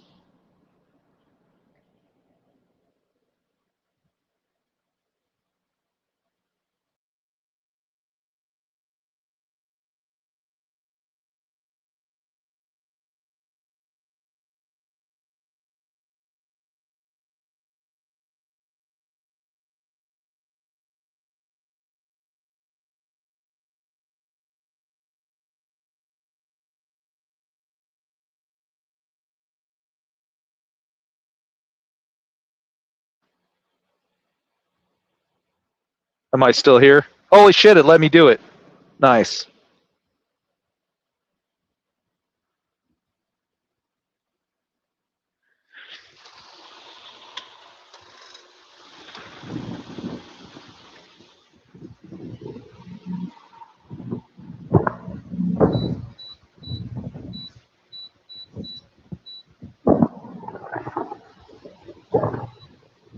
Honestly, I think Tommy's only problem was that he tried to do too much with the same channel. Like, he starts out doing all the bullshit with the drama stuff, but then he tries to switch over and be like a food critic and an exercise guy, and he's just doing too much.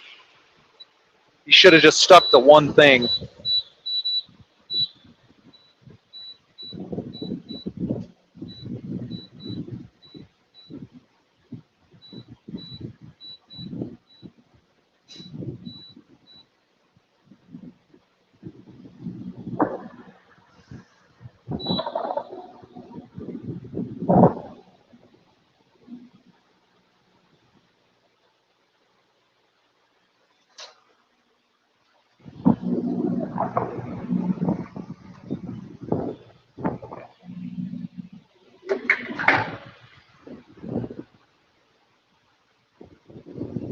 See how much fuel this thing takes today.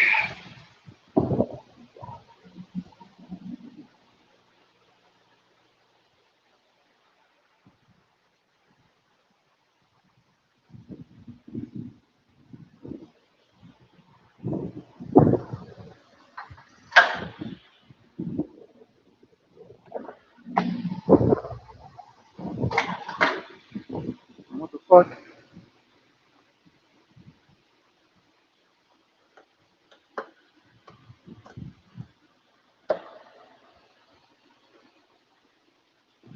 It messed up one of my little side skirt thingies. I'm glad I didn't lose it.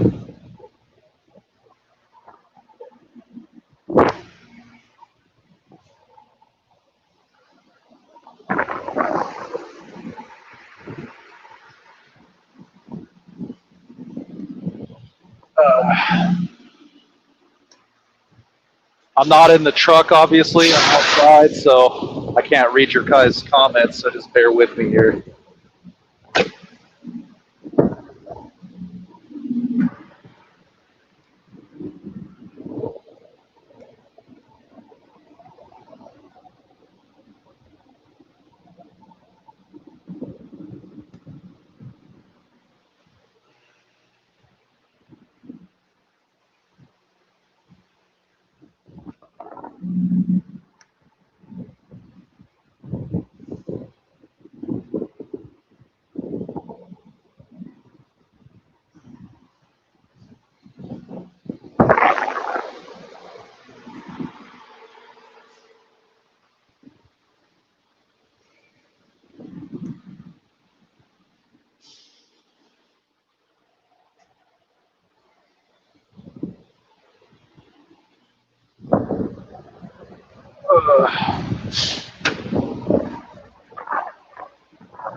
Makes me nervous. I don't like when there's mystery problems. My passenger side steer hub was low on oil, not like critically low, but I added more oil, and then like a week later I added a little more, and then now I don't have to add any more. So I don't know. And I never found a leak, but I added oil a bunch of times. I don't know. Maybe there's stop leak in it or something. Hopefully, I don't know.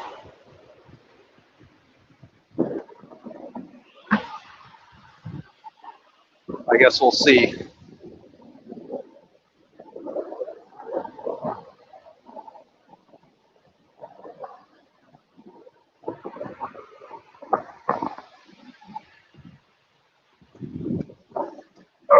Let's see what people are saying.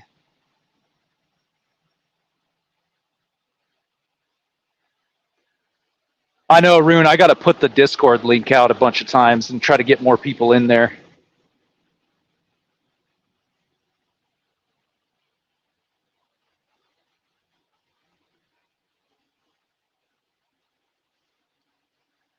John, it's easy to find an IP, but it's not easy to like actually track it. That's a whole different animal.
Everyone's honking now.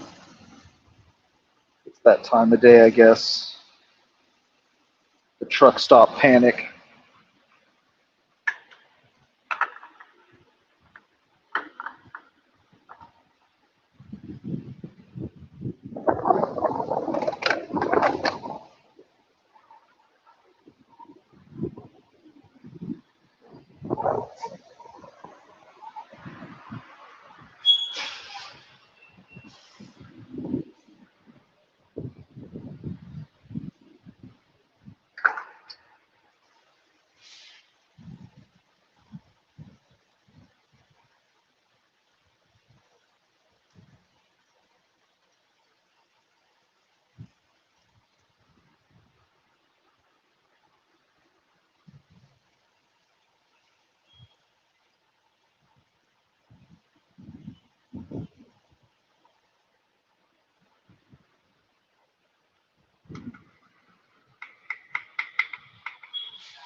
Ugh.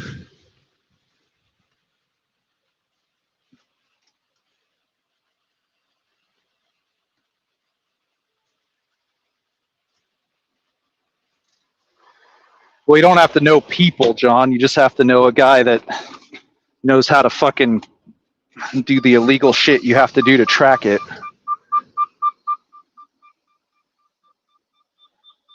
Because even with an actual tracking thing, uh, the fucking what was it? Grabify. Like even if you do a Grabify link and actually find the IP and track it, you still don't know whose fucking IP it is. So, I mean, it's not that easy.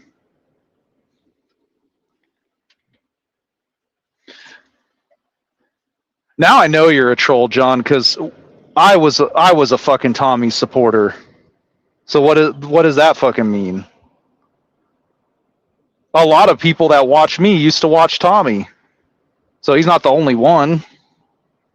But now I know you're a troll because that's some troll shit. But I got to get my fuel receipt. I'll be back, guys. If you're still here, I'll keep the live feed going. If not, oh well. And Jeremy, I'm pretty sure Bubba is at least bi. I mean, he's shoved too much stuff in his ass to not at least be bisexual.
All right, guys, I'm back.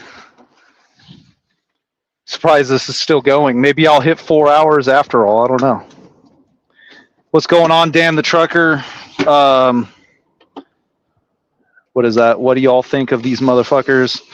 Oh, the middle lane riders. I think there's a time and a place for it, and maybe you're gonna hate me for this, but so if you're in the middle of fucking nowhere, right? Like a good example for me because I'm from Arizona. Like if you're between Tucson and Phoenix and it's 3 lanes, you know, especially at night when there's not a lot of traffic, stay in the fucking right lane if you don't need to be. You know, like if you don't need to be going faster than somebody, stay in the fucking right lane. There's no reason for JB Hunt trucks to be riding the middle lane at 65 miles an hour when there's no traffic. You know, it's not illegal for trucks to be in the left lane before you get to Phoenix, so you can still pass them if they're in the middle lane or whatever, but there's no reason for you to be there if you're not even going faster than the speed limit. You know, you can ride the right lane when there's nobody around.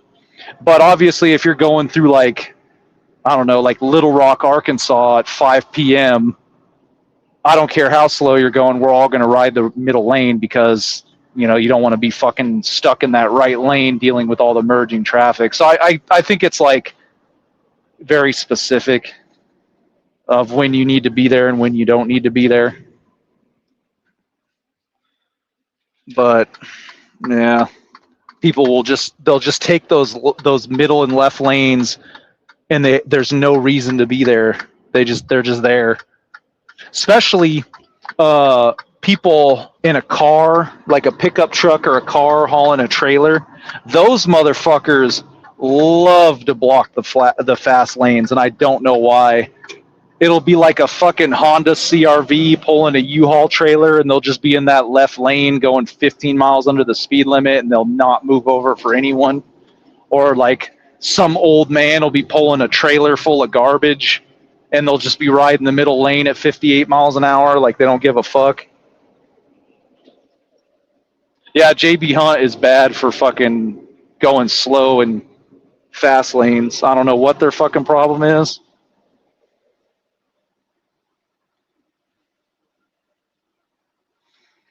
When I had my other trucks, when I was with my ex-wife, I did the Carrier 360 program, and I did power only for JB Hunt out of Reno, and I would take dog food up to fucking Troutdale or whatever that is, just outside of Portland, and all their company drivers would do that. They would just be in the middle lane all the fucking time. It must be like company policy.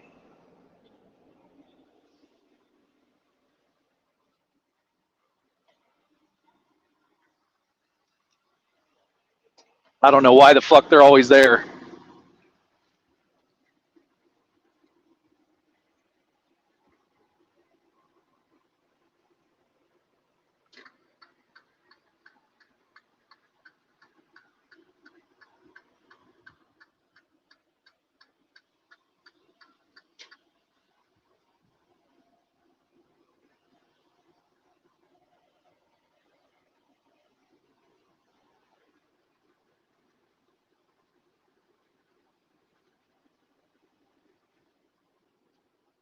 Yeah, JB Hunt is notorious for that, especially the container drivers.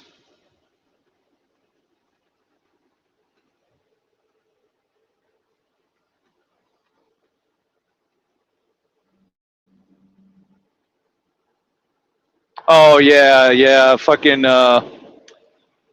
Swift has those heavy haul trailers up there in Salt Lake too.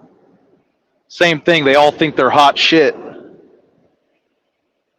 There was I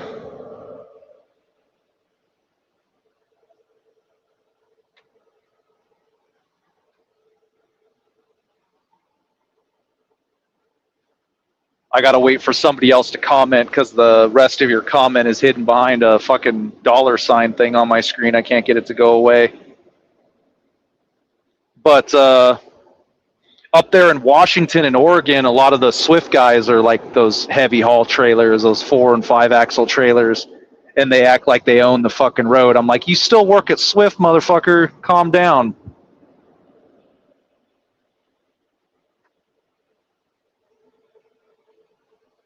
Oh, he won at trucking. I heard he doesn't want to do trucking anymore because he's got his clothing line now. His big time clothing line that's just a Shopify store with Printify shirts. But yeah, his big clothing line. If anyone's interested, you can open your own Shopify store for like $19.99 or $29.99 a month. So if you want to be as successful as Augustine Ramos, just make sure you can have at least $29.99 a month.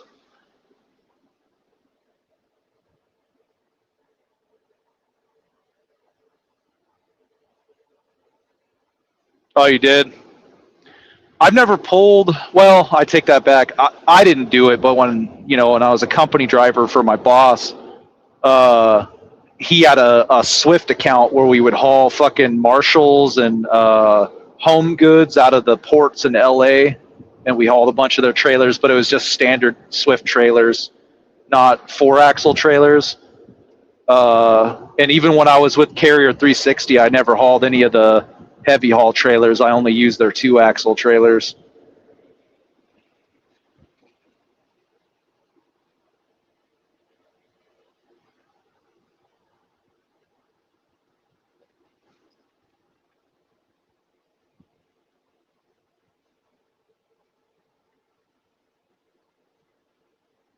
No, I didn't get any of his merch. I know somebody offered to send me it, and I was like, please don't buy his shirts to send me because I'm not going to wear them.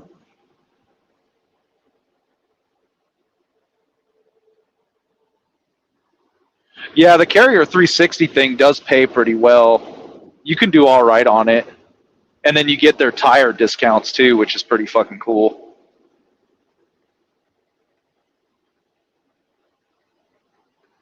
It's nice to go into like a BF Goodrich or um, like a Michelin store and be like, Carrier 360, roll out the red carpet for me. Like you get pretty good deals on tires.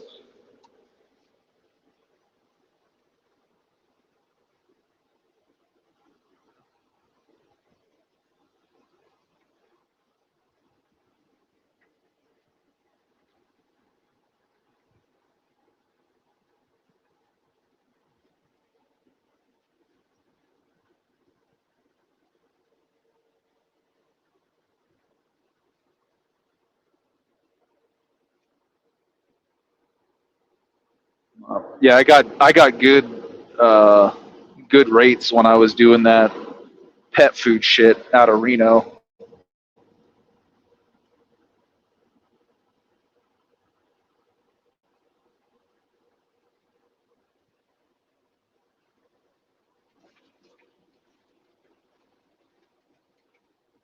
Augustine would actually win at trucking if he went and did that. Those guys, the company guys, are making like 2,200 bucks a week as company drivers, which is pretty fucking good, especially for a mega carrier.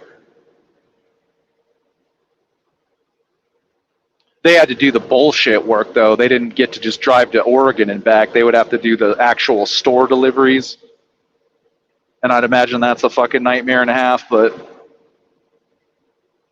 still good money. But he's too dead set on living in Shitifornia. I don't know why he's so obsessed with it. He doesn't even live in a good part of California. He lives in fucking like the like around Stockton, kind of Modesto. He lives in Modesto, and he's like, "Man, I can't wait to move to fucking L.A. and be around homeless people." I'm like, "Are you retarded? Like, what? No one wants to live there." Like I think people do live there, but I don't think they want to, unless you're like ultra wealthy and you can live in the hills and shit.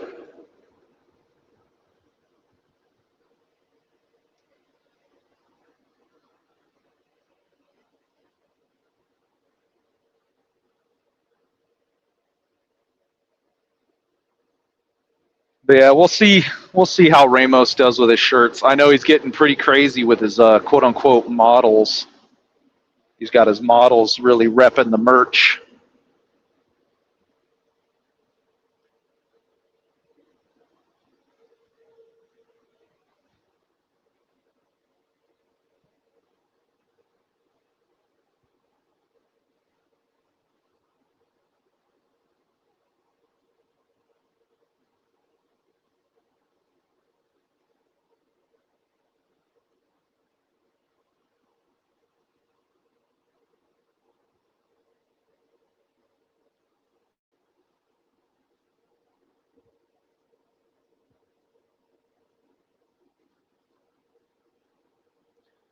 But we'll see. We'll see how it goes.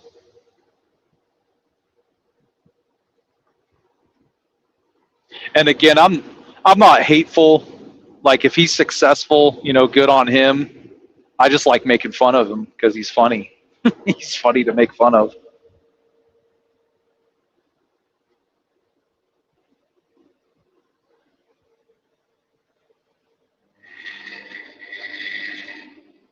Yeah, Vegas is a shithole too. I don't know. I feel like a lot of those cities are like overhyped, and then you actually go there and you realize it's not anything like you were told. Like most of LA that we see on the daily is, that's what Hollywood thinks LA looks like. But in reality, it's narrow, congested streets with fucked up sidewalks with homeless people everywhere. And then I remember the first time I went to Hollywood, I was like, "Oh, I'm in Hollywood. This is crazy." And I was like, "This looks like a fucking slum. Like it's it's pretty ghetto here."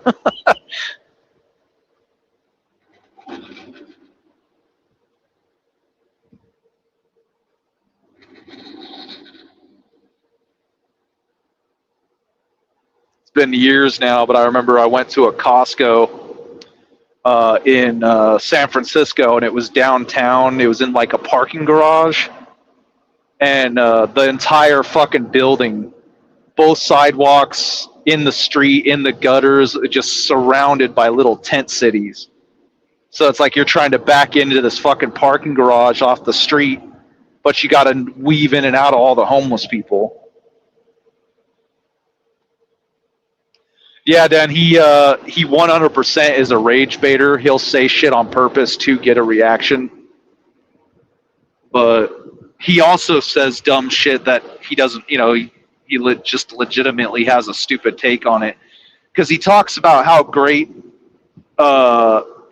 California is, but then in the next video he's like, yeah, you always know you're in California when you see drug addicts everywhere. And I'm like, that doesn't sound like somewhere I would fucking call great. I mean, it's like he doesn't even, sometimes he means it, and then other times he just forgets. He forgets what he said. He's like a little bit too honest.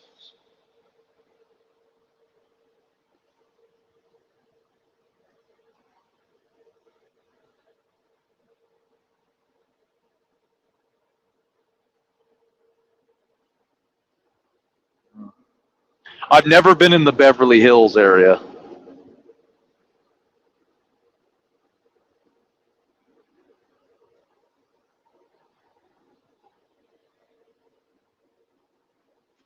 What's weird about Sunset taking you to Beverly Hills? Is it because it's like a north-south road, but the sun sets westernly or something?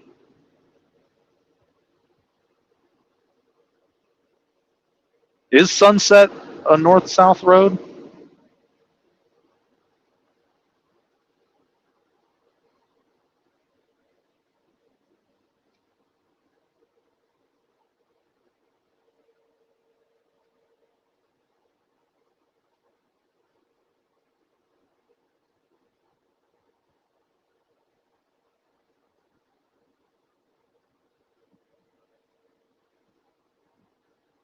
I'm not a fan of California at all.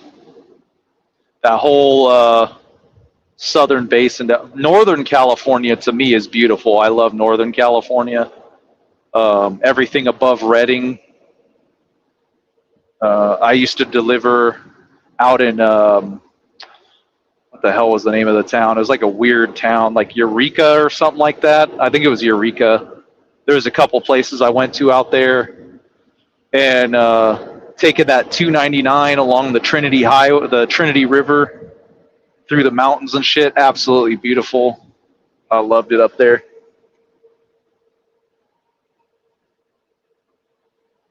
Oh, like just the transition of the road to Beverly Hills or something.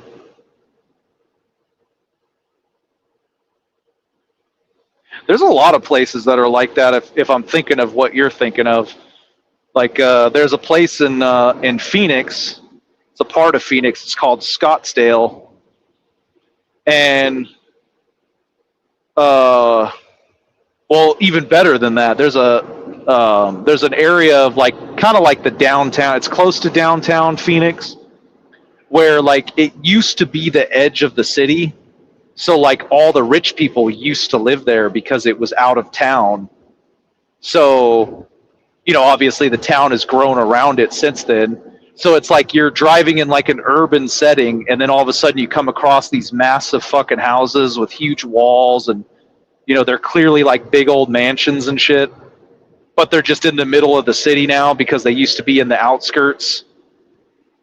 So it's like you go from like apartment complexes and Walmarts to all of a sudden you're in this like ultra wealthy like ranch neighborhood, but you're still in the middle of the city.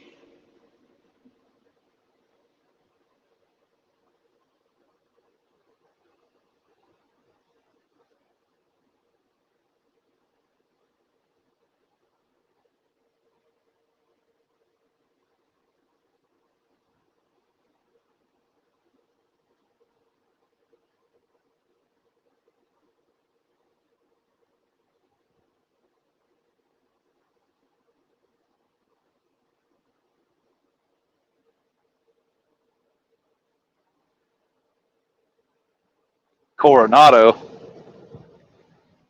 Oh no, I'm not talking about California. I was talking about Arizona and Phoenix. Coronado's down by San Diego, I think, if I remember correctly.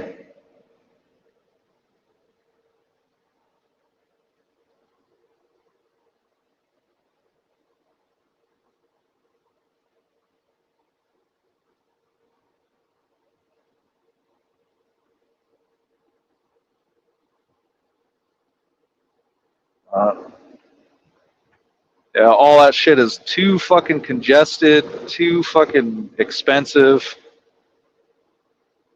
and like they ruin the surrounding economies because it's like these people will sell their mom and dad's house that's been in the family for like 10 generations for $2 million just because it's in a good area, and then they'll move out of state and they'll go places like Arizona and Nevada, and they'll buy up all the houses for $100,000 and then turn around and sell them for $500,000. It's like none of those people in those states have California money, so you're just fucking them all over. I know Wyoming and Idaho passed laws about that to kind of prevent people from doing that.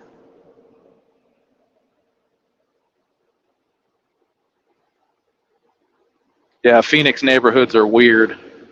You'll be in like a nice little like Levine Village or whatever.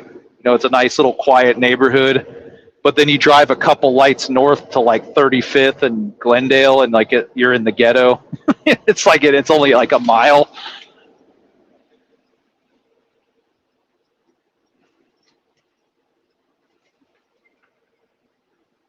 I've only seen actual like real life prostitutes walking the streets in 3 locations in my life. A truck stop outside of St. Louis at a Pilot. I saw them like canvassing the parking lot, knocking on truck doors and shit. I was like, holy shit, it's real life lot lizards. Memphis, of course.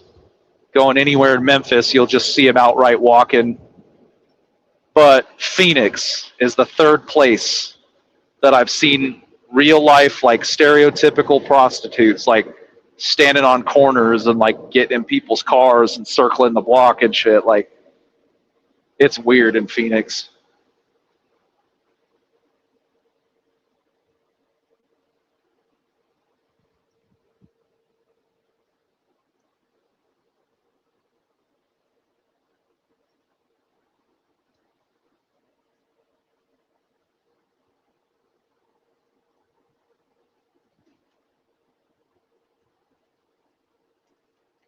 But yeah, Northern California is a whole different story. Like Weaverville, those little towns like that up there, fucking beautiful up there in the mountains. I used to love going up there.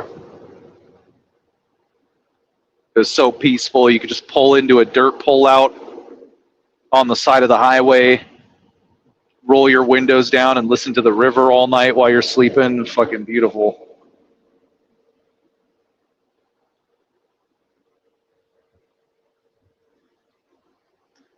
Yeah, 27th Avenue is so fucking prevalent. Like, there's a Facebook page about it.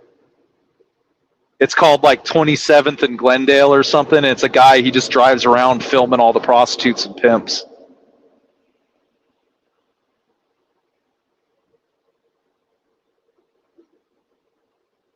I think Phoenix is the first Quick Trip to get robbed at gunpoint too. They were so smug. They're like, "Yeah, we're better here at Quick Trip. We're better than ghetto 7-Elevens and Circle K's. Like, we're just a different different breed of gas station." And then they went to Phoenix and got robbed immediately. And I was like, "Haha! Now you're one of the ghetto gas stations."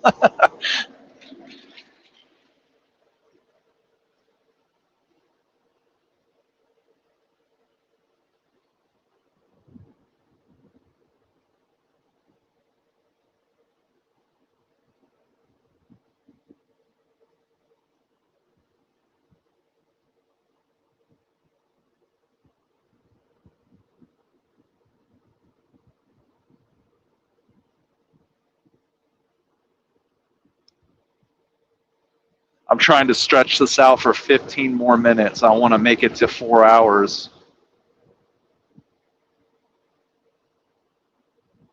I didn't think I'd make it this long.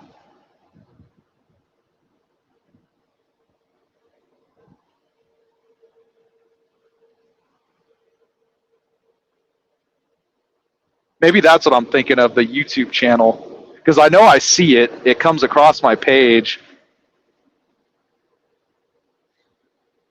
And he's just like, he never talks. He just drives around and like films out the window of his car. Because that's the guy I'm thinking of.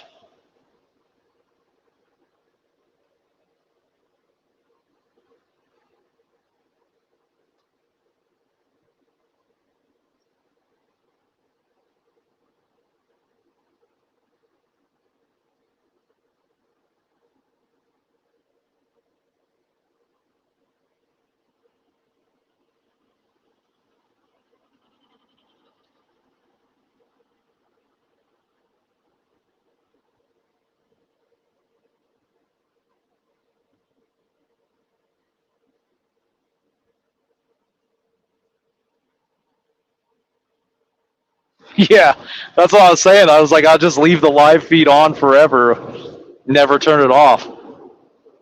Just leave the link up. Let people come in and out whenever they want. Be like, all right, guys, I'm going to bed. I need somebody to get on the live feed for the next 8 hours till I wake up. Just like never shut it off. Have a dedicated live feed phone. Yeah, I got two phones. I got one for my family and my business, and I got this one that's just on live feed for 24 fucking hours. Oh no, I lost the charger. It's going to turn off. I'm going to lose the live feed.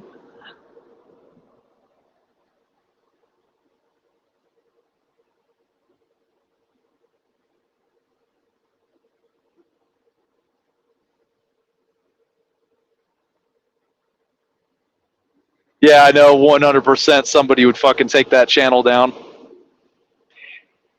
It would be Winzard. Winzard would be the guy to do it if I let him on the channel. I don't think GW Bulls would care. James Best wouldn't care. Fucking even Trip wouldn't care. But Winzard, he holds grudges, so he'd 100% take the channel down because I've talked shit about him in the past.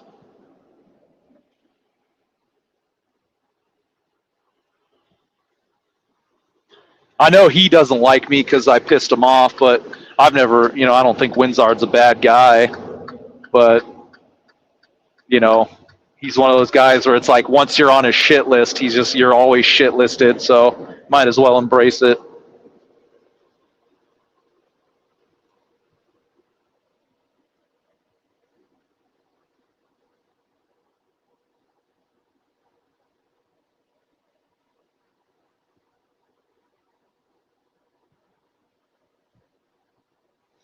If he can help Trip out, I mean, that'd be a really cool thing for him to do.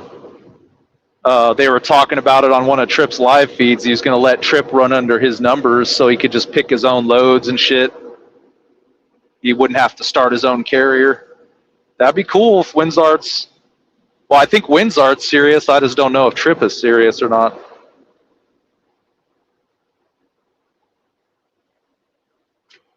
I definitely wouldn't get the loads that I get if I started my own carrier. I'd have to start over at the bottom and do all the TQL bullshit and play that game for like a year.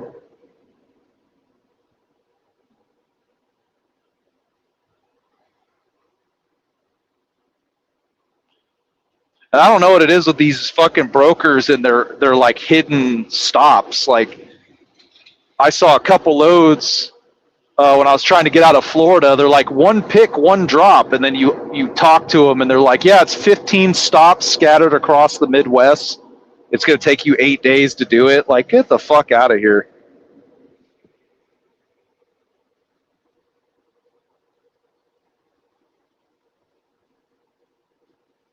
And then TQL is involved in a lawsuit for like taking too much off the top or something, and telling drivers they have to waive their right to know what they're getting paid or something in their contract. They got sued over. They had to sign a waiver, like I'm relinquishing my federal rights to knowing how much the load pays.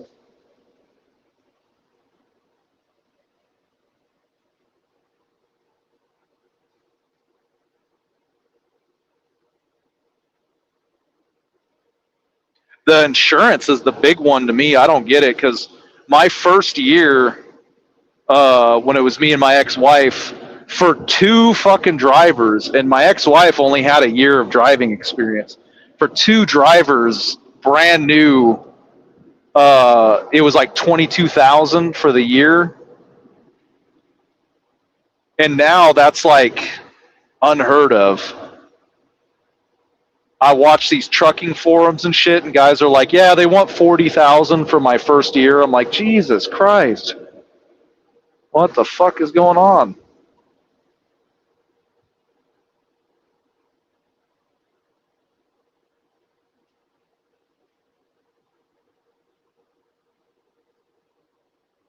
Basically 2,000 a month, 48 grand. That's nuts.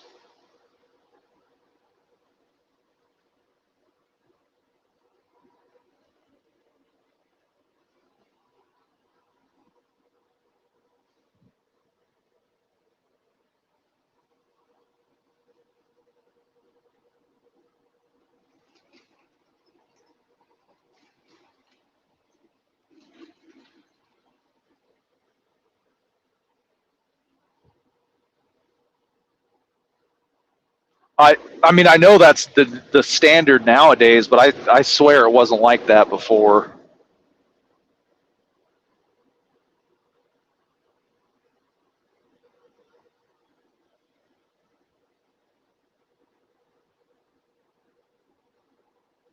And then everybody thinks their cargo is gold.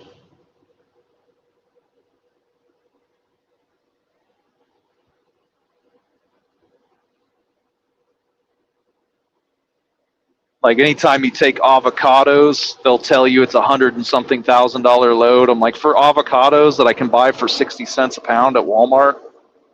Fuck.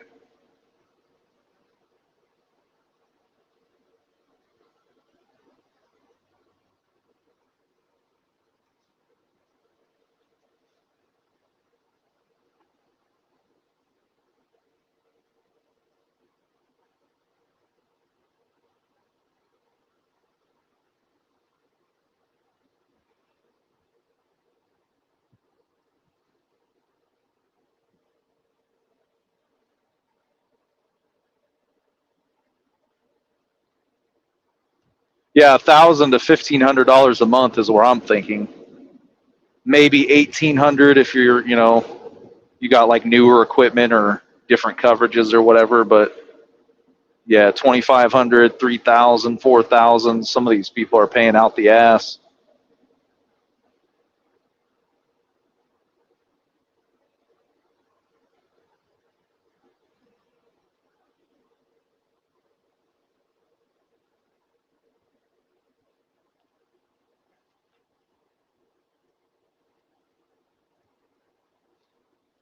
And the deductibles are crazy now too. Like the deductibles keep sneaking up higher and higher and higher. Uh, As far as cars go, like, you know, back in the day, like $1,000 deductible was a lot. You know, that was like the highest. Now you can go to like 5,000 on your car, 10,000 on your commercial policy, if not higher. There's probably higher ones out there, just to try to get a discount. They do it on purpose. They want you to take the highest deductible possible to get your rate lower, but then you're also less likely to actually use your insurance because your deductible is so high. It's all a fucking scam.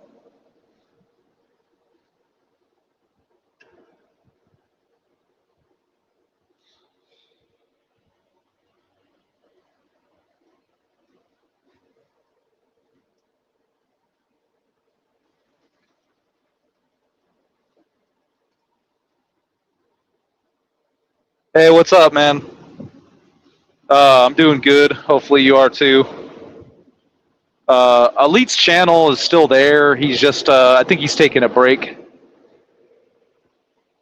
He's just got a lot going on right now, you know, with, you know, I'm only assuming, he hasn't told me this. I'm making an assumption, so don't quote me on this, but I'm thinking because he's local now, you know, him and his wife have a house, like he's just got more shit going on because he's not spending the night in the truck, so he doesn't have the free time that he used to. You know, now he's got to take care of his house.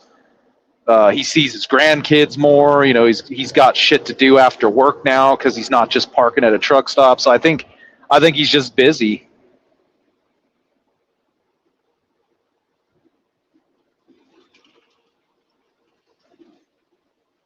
But something will happen. Some drama will pop off, and he'll come back because, you know, no one can leave.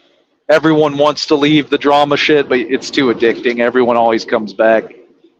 But I think right now, since it's quiet and he's busy, he's just taking a break. He's still in the Discord. He'll go in the Discord and chat it up with us in there. He just doesn't make videos right now.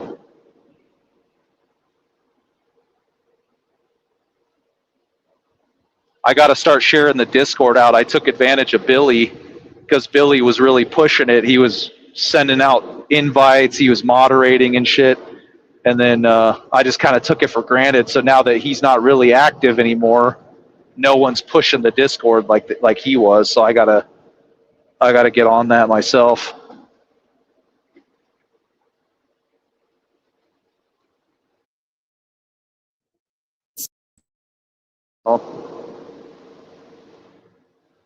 Oh, there's the wife. That's it. I guess I won't make it to 4 hours. Well, I'm gonna end it here, guys. Thanks for joining while you could. We'll see you in the next one.